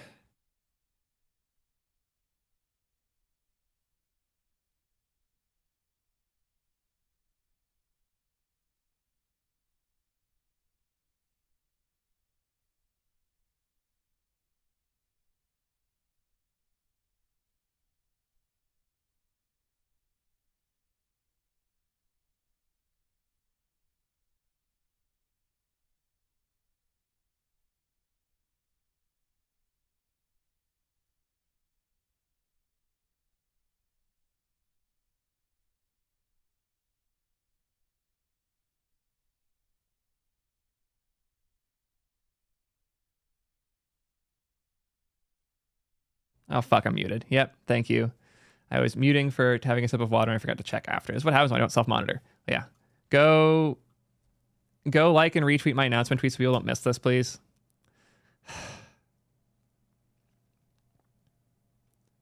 Would be a funny stream if I did the whole announcement muted. I hate you all.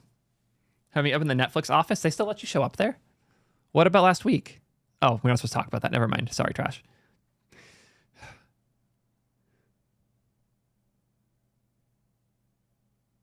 What?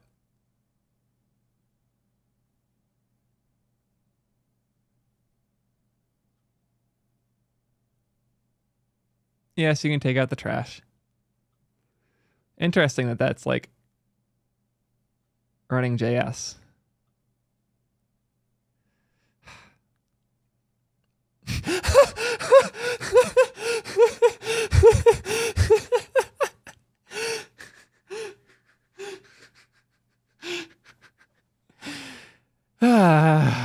He did say he'd take out the trash. Anyways, we gotta do a marker.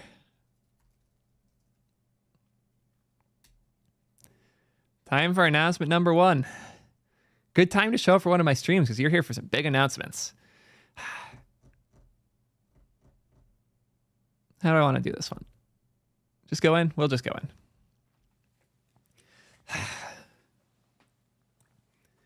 So, if y'all know anything about me, you know I love serverless. Do you know I have a lot of different platforms I love to use and experiment with and generally take advantage of so I can build serverless applications better.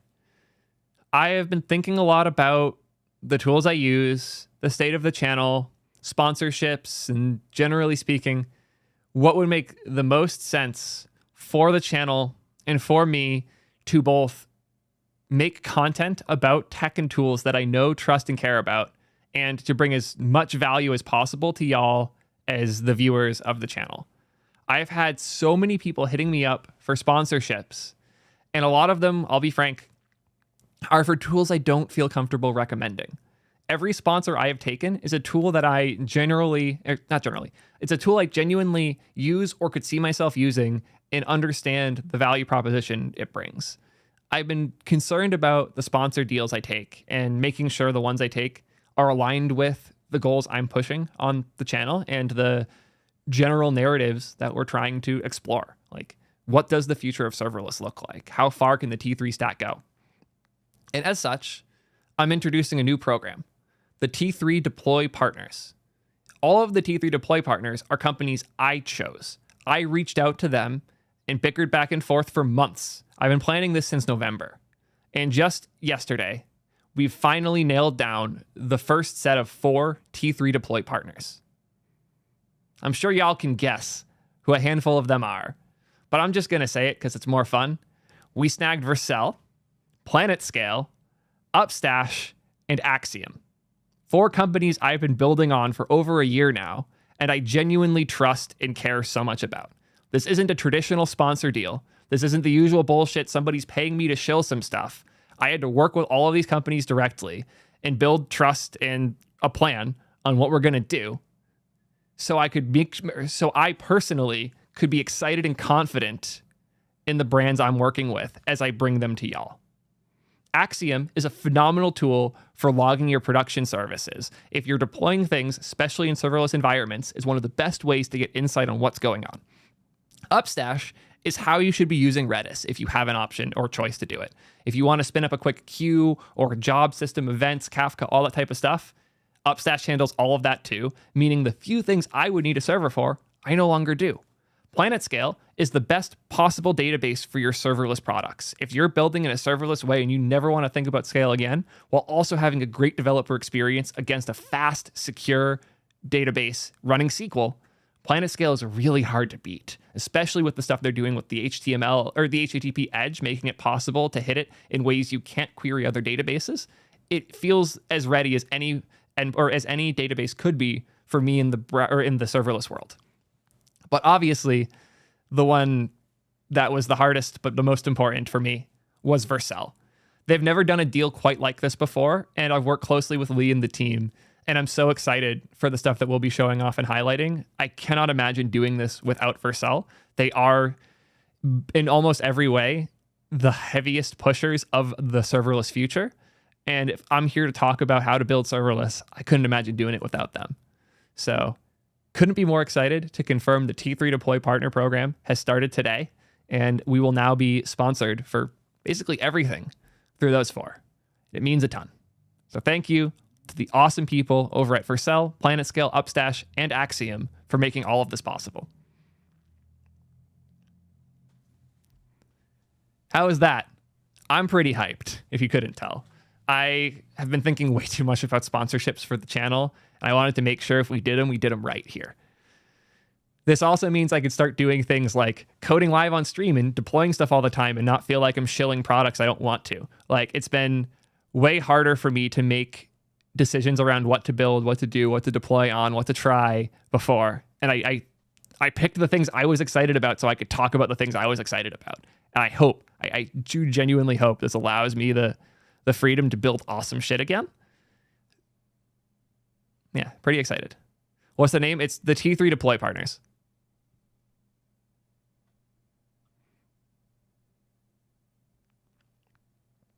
I'm pretty hyped. So time for the second announcement. I think it might be time for the second announcement.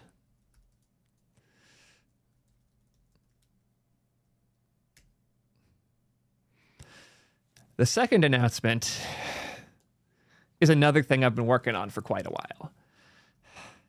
It's a thing I've wanted for a long time. I have built a lot of serverless stuff in my time. I want to go all in on serverless this year. I have a lot of things that make serverless easy and a lot of things that get in my way. One specific problem that has bugged me in most of my work doing serverless and event-driven architecture is replaying events locally. In particular, it has been rough to emulate webhooks on my machine. There are platforms like Stripe that provide a CLI that makes it easier to replay Stripe-specific webhooks. And there are other platforms that have decent stuff as well.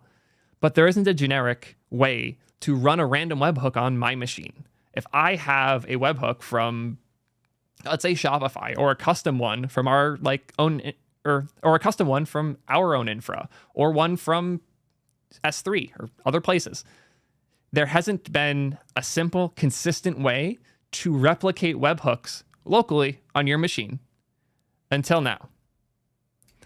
Today, we're announcing the waitlist.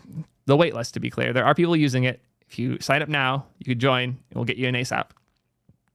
Because today we're announcing Webhookthing, a thing for webhooks.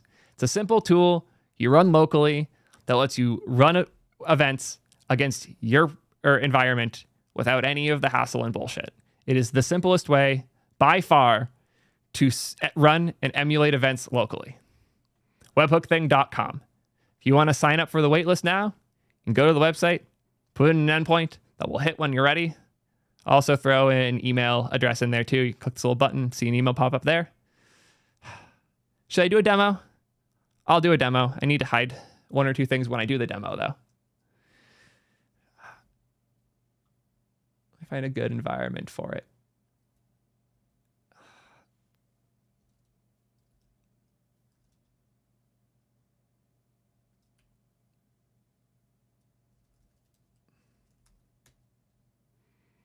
I'm just going to run in my dev environment so that it doesn't leak things I shouldn't accidentally. Excuse me.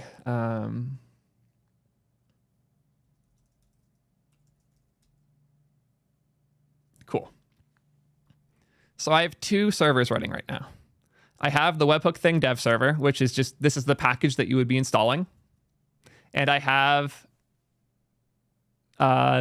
my random Create T3 app open here.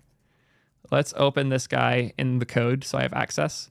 We're going to do Pages API. We'll just name this stripe.ts. Export default function. Cool. Give us an API request and cool. Let's just console log body equals request dot. Will that work? Cool. Console.log body. Cool. So now I have two things running.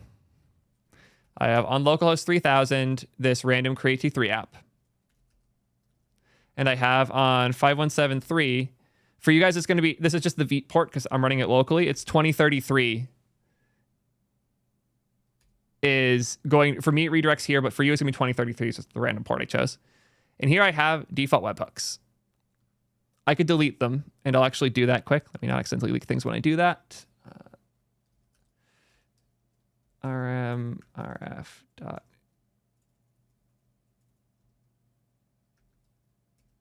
Cool. And now I've done that. Refresh here. Oh, is that not where it's running? The fuck? Why does that not work?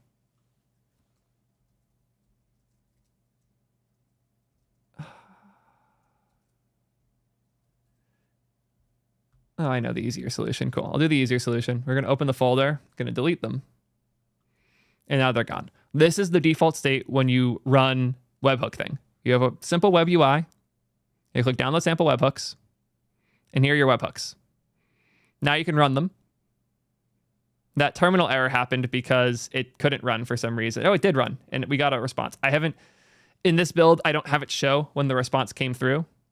But here it did respond because I do have that running. If you don't have a server running when you try and hit, you'll get an error. And here it says connection refused. It's the server running.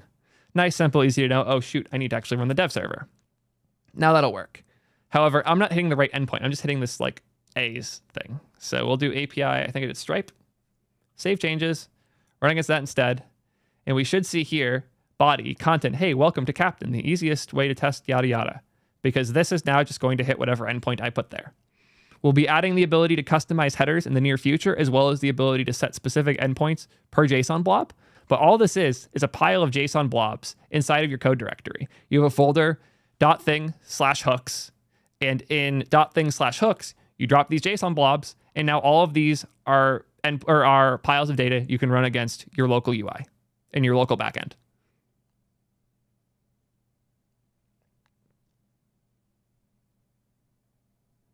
So hyped.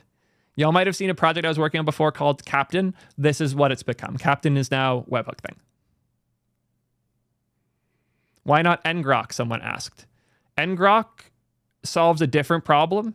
Ngrok makes it so you can access internal resources in an external way. So if I wanted an existing external thing to call my service, and I could trigger that. If I wanted to trigger Stripe to call an endpoint on my machine, I could. But now you have to do that for every service with its unique quirks. If I just want to click a button to run an event on my machine so I can reproduce it in dev, this is a million times easier to do it. You don't need to expose things on your machine to simulate events anymore. You can just simulate the event. It should always have been this easy. Why not Postman is a better question. And the answer to that is Postman doesn't live in your development environment. It doesn't understand the things that we're doing. And as someone just put here, Postman kind of sucks. If Postman wasn't shit, they might be able to solve these problems better. But it doesn't live in your code base. It's not solving this problem meaningfully. It's just a way to call things. I've never personally, and you know what, we'll run a poll. Postman users, have you ever called local host with Postman? It's actually valuable info for me. I'm under the impression no. Almost no one calls his local host with Postman. Most people use it for external stuff, but I could be wrong on that. Interesting.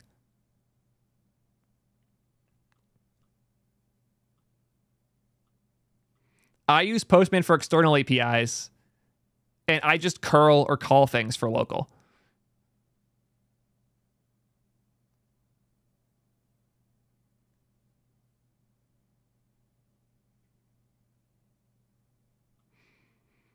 Yeah. Gonna do another poll after this of, do you actually enjoy it though? Yeah. Postman doesn't live with your code. It's another big deal. I think that honestly, like one of the coolest things about this, as subtle as it is that this hooks directory lives in your code base. So you can just run the hook or the hook thing or webhook thing command and immediately have that specific code base's way of doing things.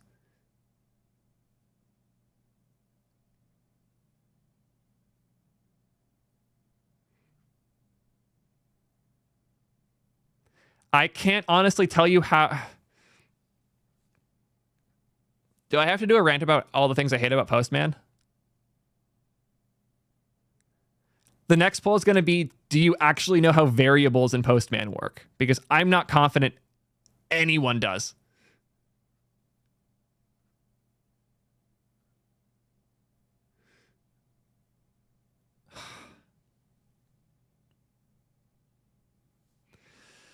And on the list it goes. Why the fuck is Xcode open? Oh, because I hit a JSON file.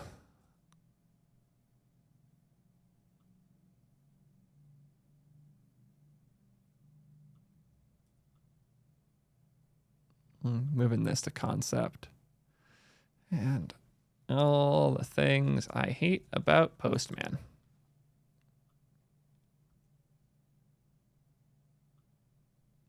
You switch to a VS Code extension from Postman. This is what we're talking about. This is what we want to solve. Is there? It feels like anything is better than Postman, like legitimately.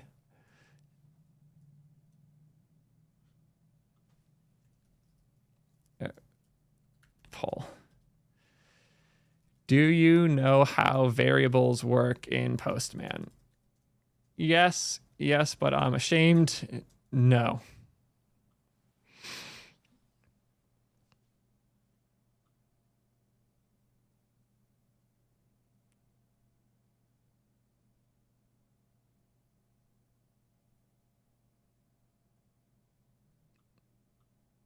Requestbin.com.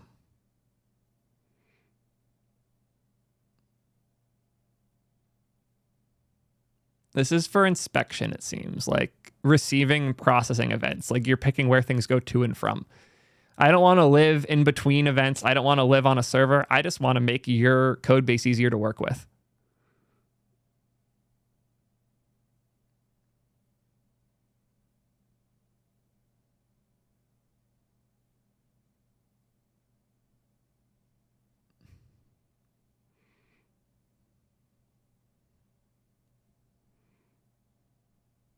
I keep mentioning Postman because it's what people brought up. And the only people I knew people who worked at Insomnia and they're not there anymore, and I've just paid less attention. What's Thunder Client? That everybody's mentioning. I've also seen Hook Deck. I just like these things all exist. It's just none of them solve this problem. It looks like Thunder Client's closer than most.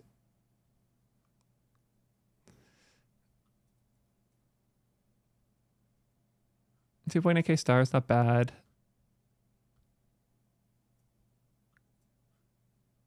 How does it actually...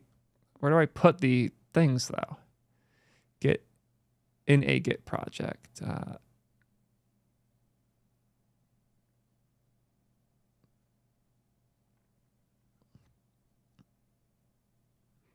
is better than I expected.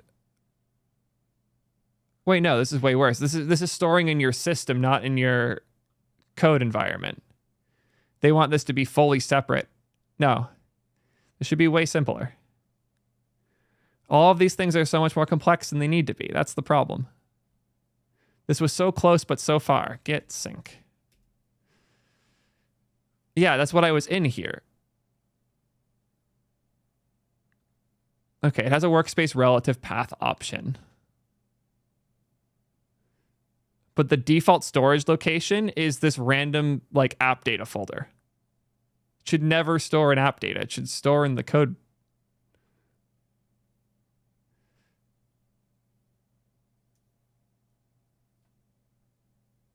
So I don't know what netcat is.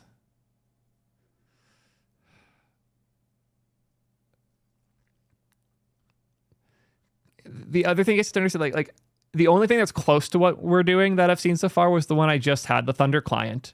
But pretty much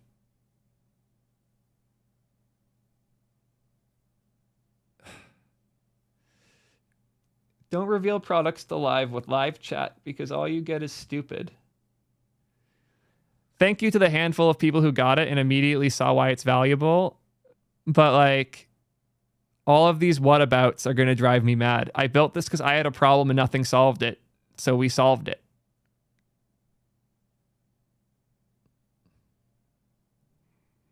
You know what? I'm going to go a step further. I'm going to go in the T3 Discord right now And I'm going to make a thread for the T3 channel only, because if you're a T3, you care. And I'm going to make a thread. Anybody who replies, you're going to get immediate access.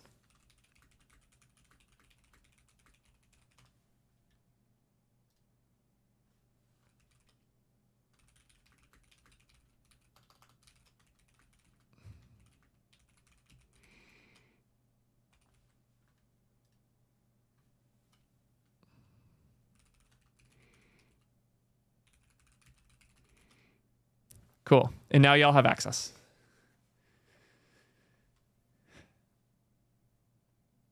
Why did... Oh, that light died. That's annoying.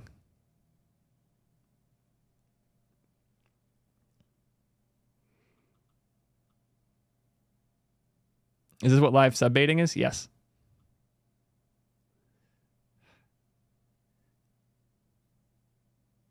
Are the webhooks configured? No, the admins are configured in your code. They exist in the code base.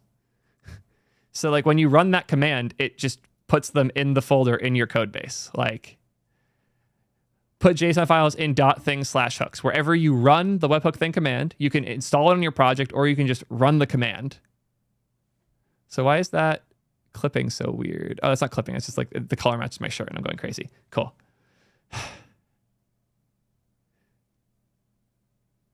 The website, so this runs on your machine. This doesn't run on our servers. I should make that clear. Fuck it. Mark, are you here? Can I just run the command? Can I do a full demo? Everyone's going to see it and have access.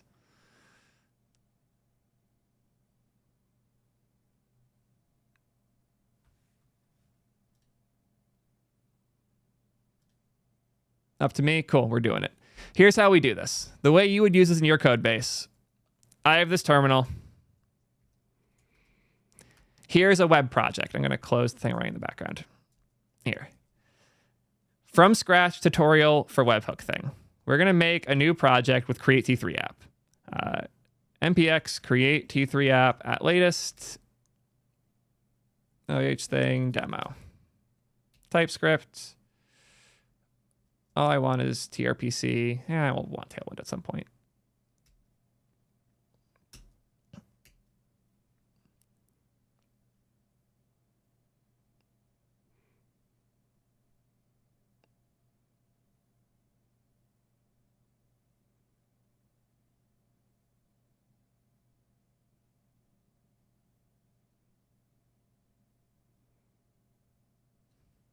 ASDF just had a really good point in chat, and it's funny. Somebody else like basically asked the question, he answered after. You'll always get more engagement from people who don't understand or follow.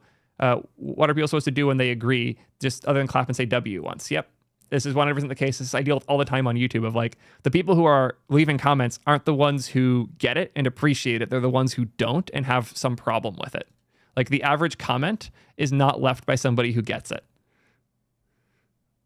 And it's the same with what I'm dealing with here. But that's fine. Because for every one person who is saying, but what about Postman? There's 10 of y'all who are like, oh my God, this is so useful. So here's how we use it. First, I'm going to just commit the init. And now we have a project. I can open this in code. Let me close all the other editors. Here's my code base. Here's the thing. If you're not a tier 3 sub, you don't have access. It's tier 3 subs only. But I'm basically about to ruin that because I'm going to run the command. npx webhookthing at latest. And here it is. Notice how there's nothing in the UI here because we haven't done anything yet. So I'm going to click download. And now they're all here. And the reason they're all here now is because they exist in the code base. If I go here, you'll see there's a new folder, .thing, that has the stuff in it. You can barely see because I'm covering it, but .thing/hooks has all of this stuff in it.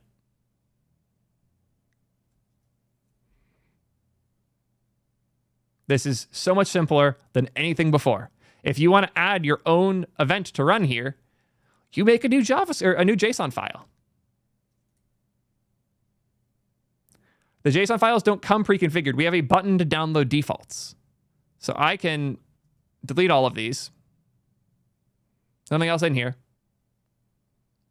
So there's nothing. You can go put one yourself, get started with our samples, or add your own to .thing/hooks.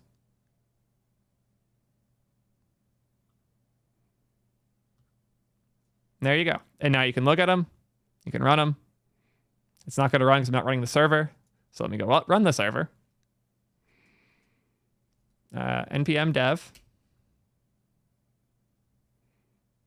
And now they run. One's going to fail. Oh, npm run dev. I'm dumb. Using npm too much.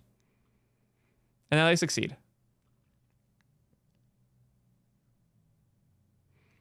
And if we want to have this hit a specific endpoint, because right now it's just hitting /AAA, /API/test, I can go back into the code.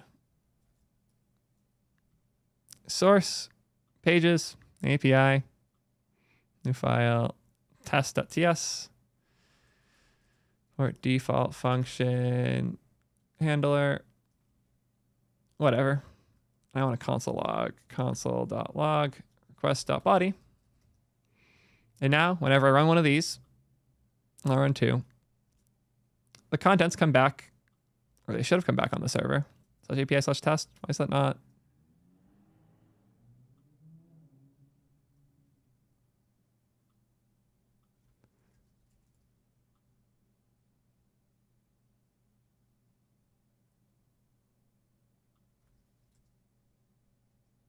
No idea why it's so mad right now. Should be working.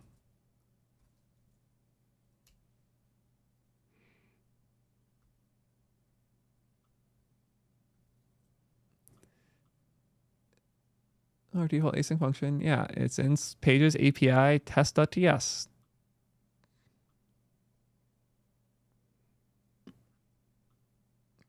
I saved the changes.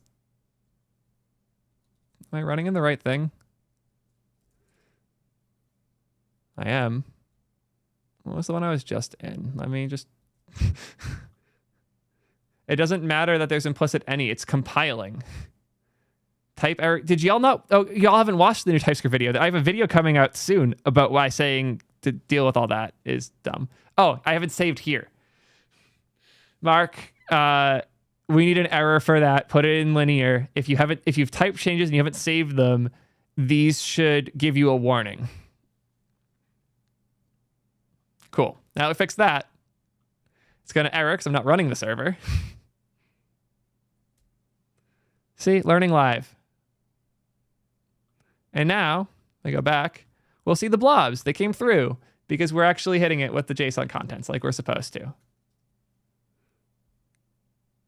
What's the purpose for saving? It's a good point. We should probably just auto save the changes that you make here. Yeah. See, we're learning about our UX all as we go. But the goal of this product was not to be this huge, revolutionary, big app you install or web service you integrate. It's a simple command you run in your code base, and suddenly you can rerun events locally. And if you have events that you want other people on your team to be able to replay, it's now trivial to add those. It's so easy to do. Can I show the JSON? Sure. It's just, we ripped all of these JSON from like the examples from the websites. So here's some example of when a Discord webhook comes to you. Here's an example of when a GitHub PR is opened. Here's an example of a Slack channel notification. Can you point to an external domain? Yes. All it's doing under the hood is running a fetch against whatever you choose. Can you set headers? We're adding that very soon, like by the end of the week, hopefully.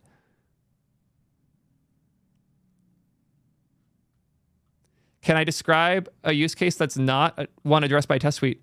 I haven't thought of a use case that would be from a test suite. The use case for me is I want to run a Stripe I want to see what happens when a user makes a payment on Stripe. I want to see what happens when a Discord event occurs locally. I want to do development where events happen.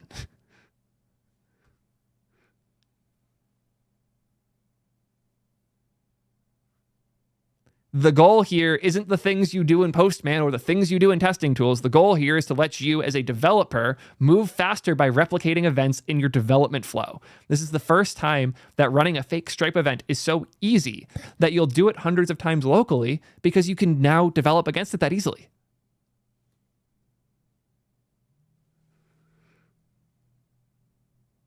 Deving in local is awful when dealing with the Twitch API. Exactly. This is the thing. Dealing with external services and APIs sucks. And if you can get it working once and then you can do the development not dealing with it from that point forward, it's so much easier. Yeah, and this is what I expect. There are people who get this.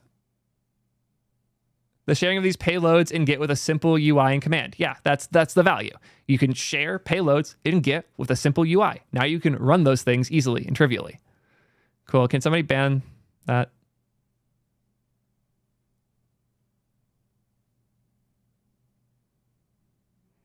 Breath of fresh air, please launch this.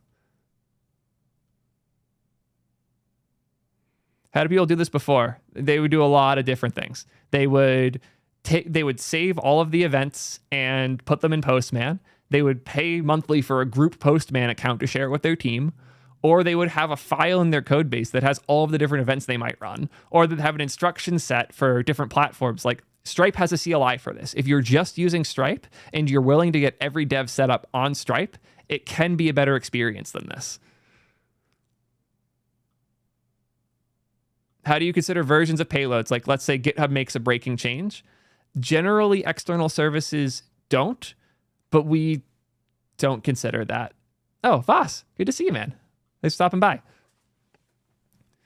But yeah, how do I put this? Because this is a fair point.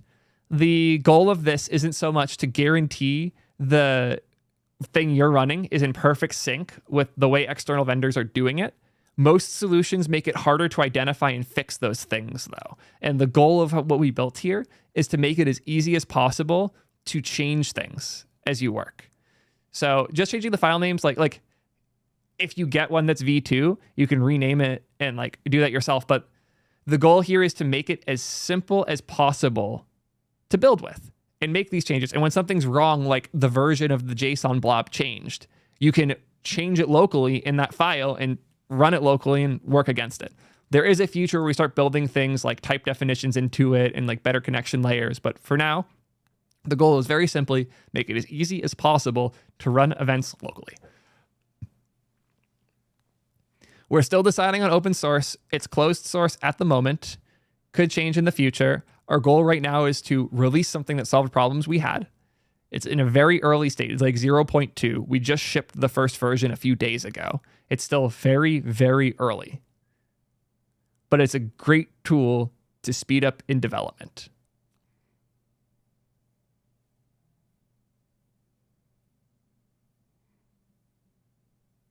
No business model yet. There's a lot of things something like this can do. But again, the goal is make your experience better as a dev. And because I already leaked it earlier, somebody asked as well, can you just run it with NPX? That's what I did. NPX Webhookthing. I do at latest, so I'm always sure I'm on the latest version. Now you're running it. That's all it takes.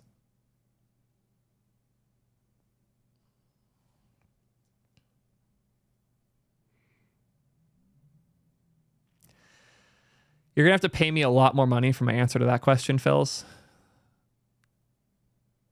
What about handling your server's response back to Webhookthing? Phenomenal question. For now, we're just going to show it in the UI. We're going to show a basic like succeeded and you can click it and get more info. It doesn't do that yet. Anywhere you can file issues, you know what? I'll make the channel. We're doing it. In Theo's Discord, there is a new channel under Tech and Tech Adjacent named Webhookthing Feedback. And that's a channel for y'all to file issues, leave feedback, any and all different things.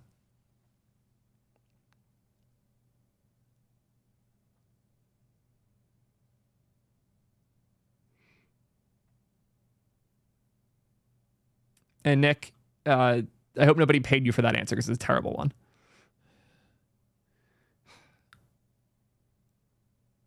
If dispatch events in suggestion, absolutely a plan. Very excited for how we plan to do that. We can do some really cool stuff. Yeah, Captain's the old name. Want to change Captain out for Webhookthing in the sample JSON, Mark?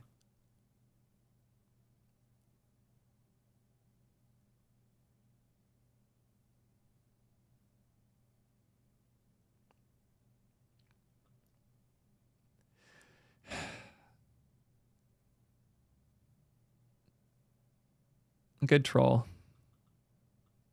We're saying like this, just like this for a while. It's really good to hear. Nolish, my DMs are open. If you want to give me more details on what you were looking for and what led you to looking for it, could be very useful for us as we gauge going forward.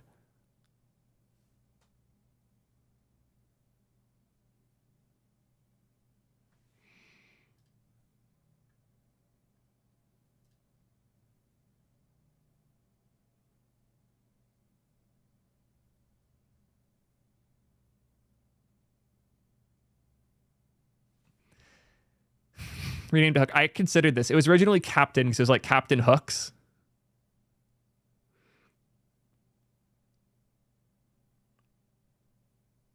Yep.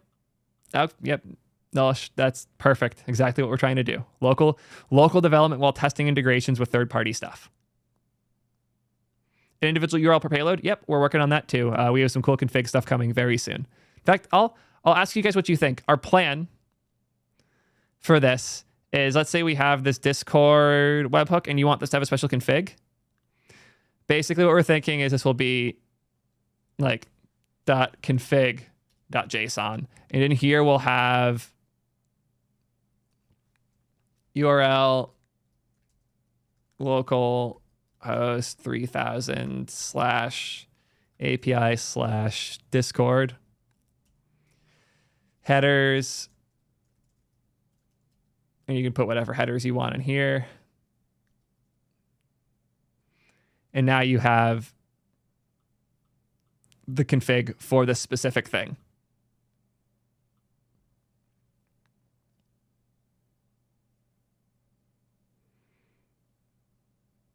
Environment variables. What do you mean by environment variables?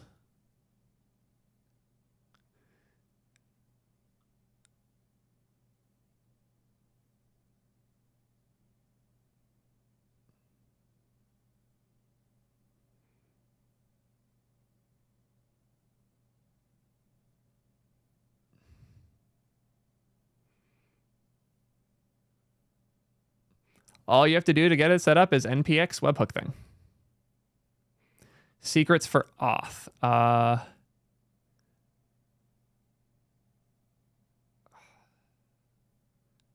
Like how Lambda works.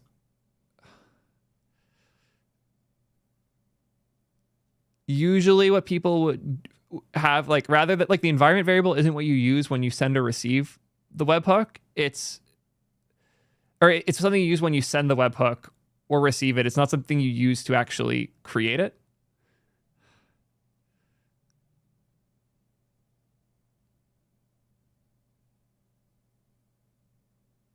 Oh, file systems for the route, and in the UI you could set the host collapse. We were very close to doing this. We still might in the future. Custom headers coming very, very soon. I might stay up a little late tonight and get that out before tomorrow.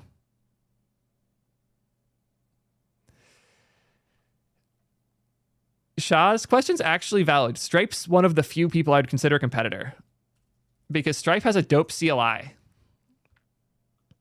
And Stripe CLI lets you easily run their external events locally. It's easy enough. It's a huge inspiration for what we're doing here. Like, a lot of how we got where we got is we saw and used the Stripe CLI, and it was useful for us for Stripe, but we wanted that for everything else. Like, everything.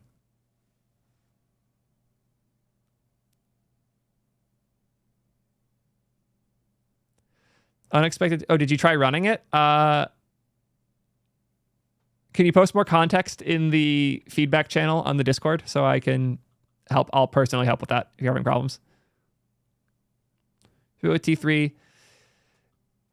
I don't want to abuse Create T3 app as a way to like market new things, but I do expect stuff. Like, or I do expect a lot of people who use it to use this, hopefully. Stripe specialized whereas this is generic. Exactly. Funny enough, I've seen a handful of companies build really good specific implementations for this. Like WorkOS killed it with their webhook layer. I'm genuinely so impressed with how WorkOS does webhooks. And if they just took what they did with webhooks and made it generic for everybody, I'd probably just use that. But no one's done this. Nobody's made it easy for me in my code base. I have a bunch of events that I run in my systems on my machine. And that's what we solved. We want to have basically a control panel for your local development environment.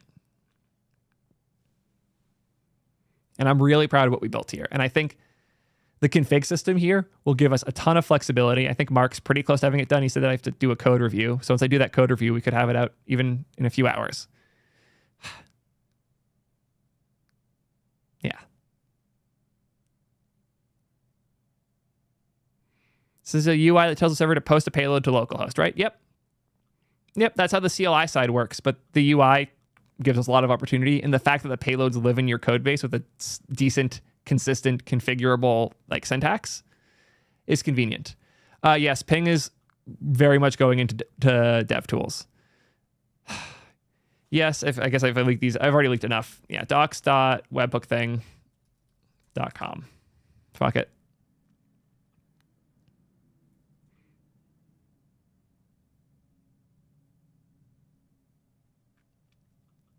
Yep. This is part of the plan. It's easy to test like one specific microservice without having all the others spun up. It becomes way easier to kind of think of this as like an additional layer you can choose to use depending on how you're implementing things. Like if you want all of your webhook or all of your microservices to be run locally, but there's one ingest from somewhere else, you can do that. If you want to split up your web or your microservices and emulate specific pieces within them, you can do that.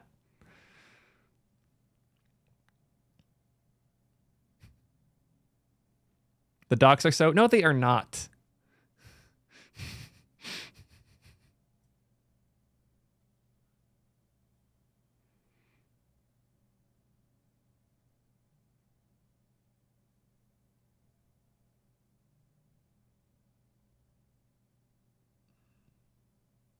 Yeah, these are nice and simple docs. And yes, I use Nextra. I used Docusaurus initially, but the new Nextra launch happened, and I was so curious and wanted to play with it, so I did. This will make working with local stack. Yeah, Nullish, you get this. There are people who really understand it, and that's why I'm excited, because there are a lot of problems developers have that I experienced all the time. I need to test more on Windows. Oh boy. It worked for me when I last tried on Windows. Half the logo is invisible in light mode. I turned off dark or light mode, and then it came back when I did an update.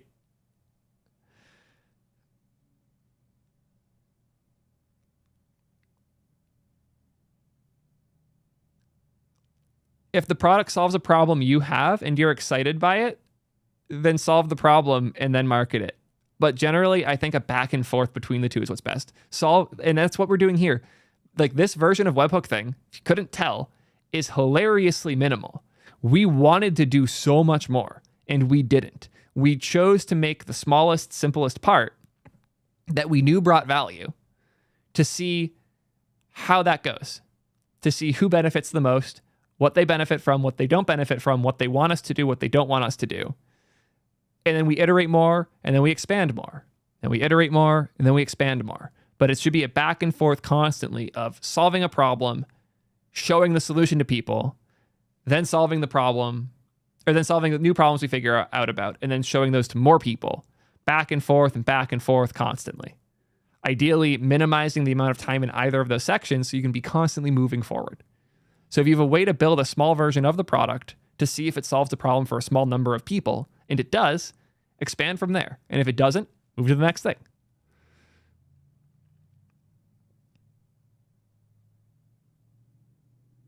I'm not buying that domain. No. What did Dev say? That's a good idea.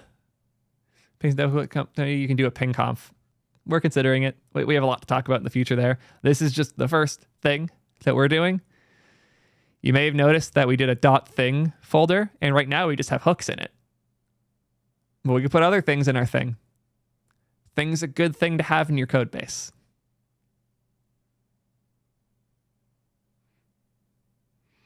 I'm so sad .thing is into TLD. Can you force timeout? That's a good question. Let's put that on the list. Let me... Also, I'm sorry, YouTube chat. I did not set you guys up in time today, and I'm suffering because of it. Y'all have been good, and I feel bad that I have not responded enough.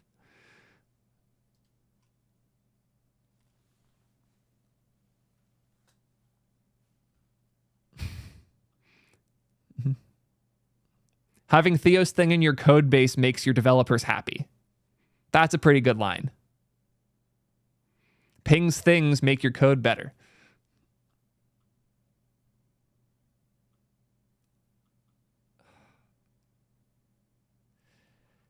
You don't test while you dev.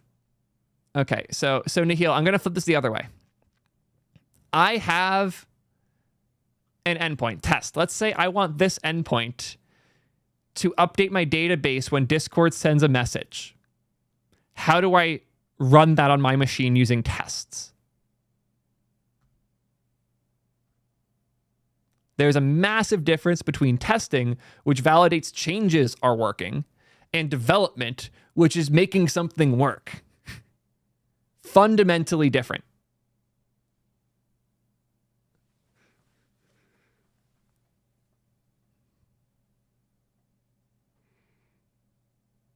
This is a response to the... No, this is not a response to any debate. This is a product I built because we needed it. God, that video is so out of date. I really need to do a new one.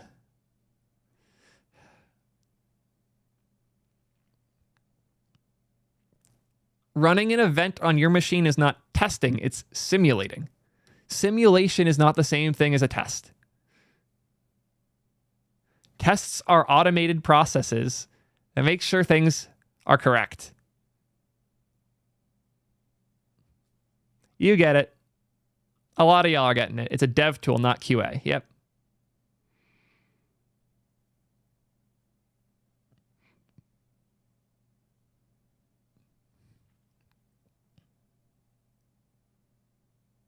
Oh boy, we got some resubs. I owe a lot of y'all thanks for subscribing. This was a chaotic stream. I missed a bunch at the beginning.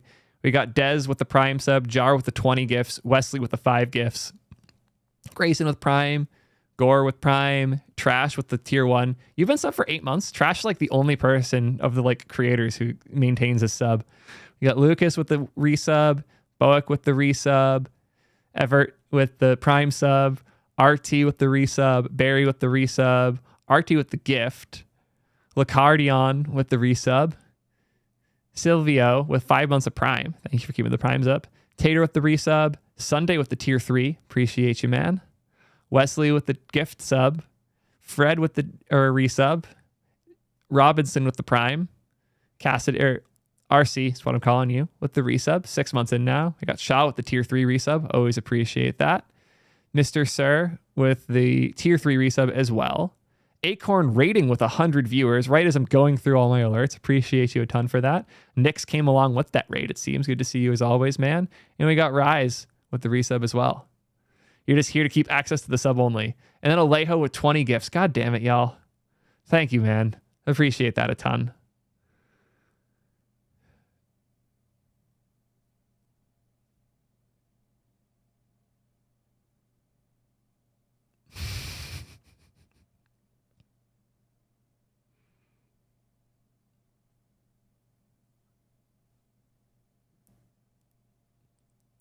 Yeah, for those who just came in the raid, we were announcing my new thing. Well, Ping's new thing, Webhookthing. If you want to get early access, webhookthing.com has a form that you can enter your information, and we'll give you access to our thing early. Makes it way easier to test webhooks locally. You get a little environment. It adds files to your code base, so you actually can make changes that are in your code that are in the repo forever.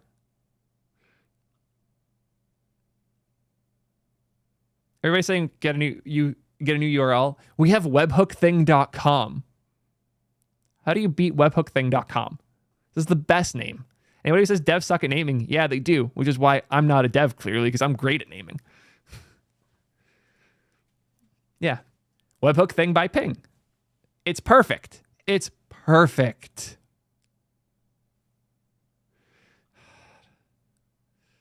Y'all love the hookers jokes.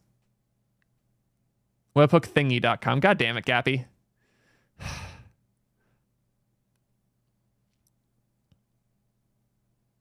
Webhooks.io? Yeah, I like webhookthing.ping. Or webhookthing.com as webhookthing by ping. I saw the .ping, and now that's all I could think of. I wish .ping was the TLD, obviously.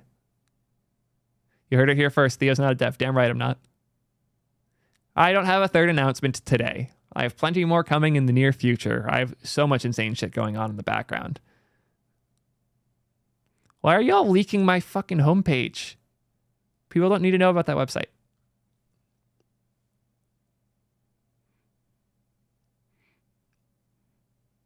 I think that's all I have. Is there anything else critical we needed to talk about today?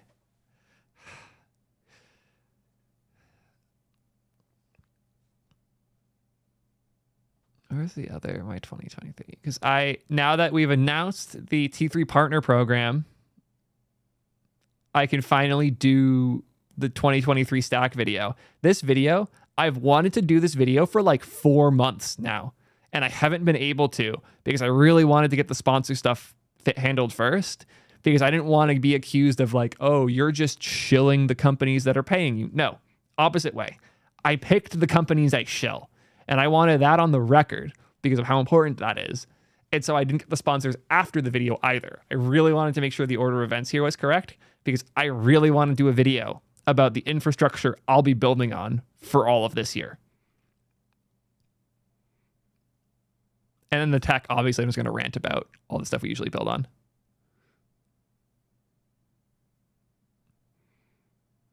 I've done a few videos with Upstash and Kafka, but they'll be in a lot more of my things now. Probably the Upstash cron stuff more than anything. It's so useful.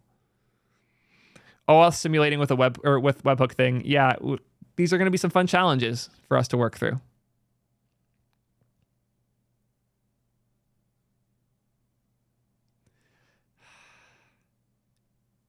Is thing.gg available? No way. Yeah, it's a premium.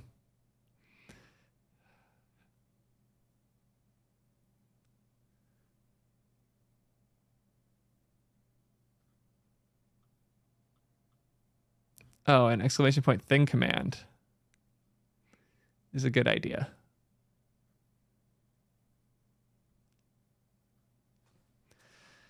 Add command thing. Check out my new thing.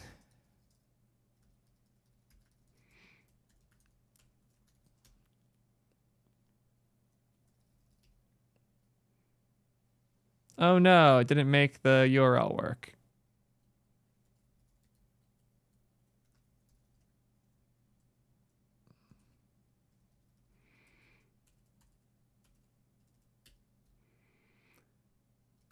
Nope. Is there an update command in Fossabot? Where is Aiden when I need him?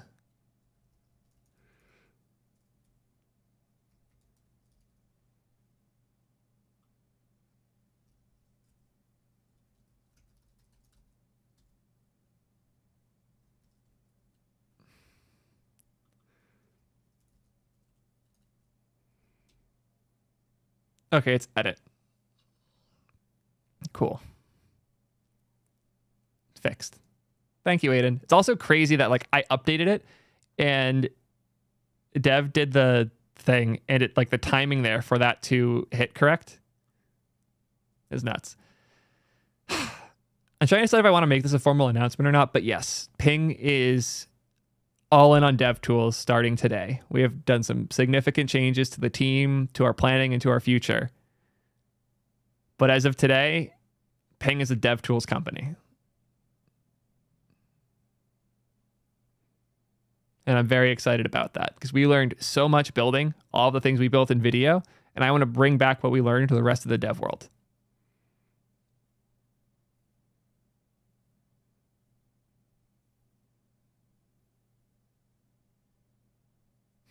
Full cam.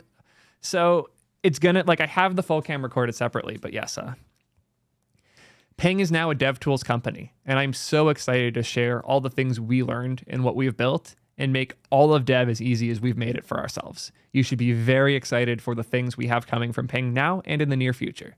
Keep an eye out on Webhookthing and keep an eye on Ping because we have some very exciting stuff coming. Cool. There you go for the video.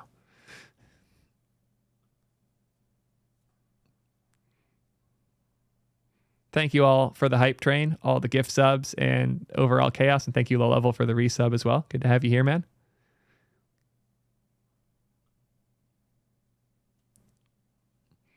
Funny enough, I have thought a little bit about this. Do my eyes look different? If they do, it's just the lighting. I can't imagine why else they would look different.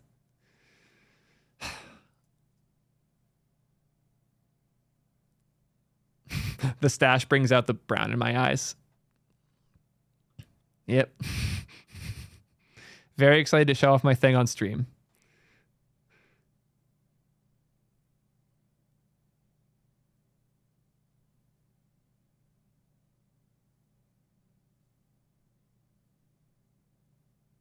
Yeah, that's all I got.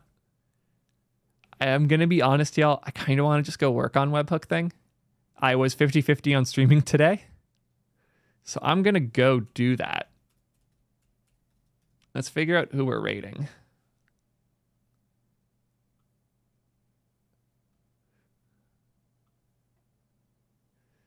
I'm setting the MacBook up. Okay, I'll set up the MacBook and then I'll work on Webhookthing on the new MacBook. Ooh, Bloody or Abby?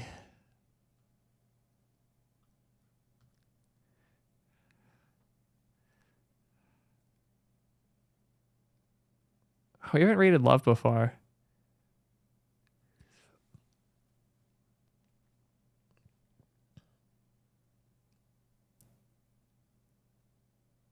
Bloody's learning to draw, and Abby's the homie. There's people here who know Bloody. Cool. If you already know Blueby, then we're raiding Bloob. Cool. Raid Bloody. Thank you all as always. Bloody's the homie.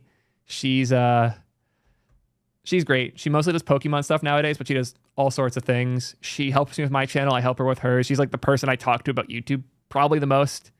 Absolute homie. Super cool. If you haven't already checked her out, now's a great time to let her know Theo sent you and that Theo loves her a ton. Thank you all for the awesome stream. Let me know what you guys think about the Webhookthing stuff. The new MacBook's just an M2 Max. I wanted a more powerful laptop. I might do a video on that in the future. Didn't want to rant about that today. Don't forget TBT. What's TBT? Is everybody saying TBT?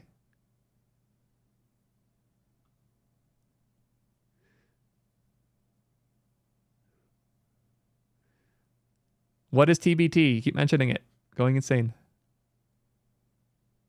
Theo's big thing. Total blocking time.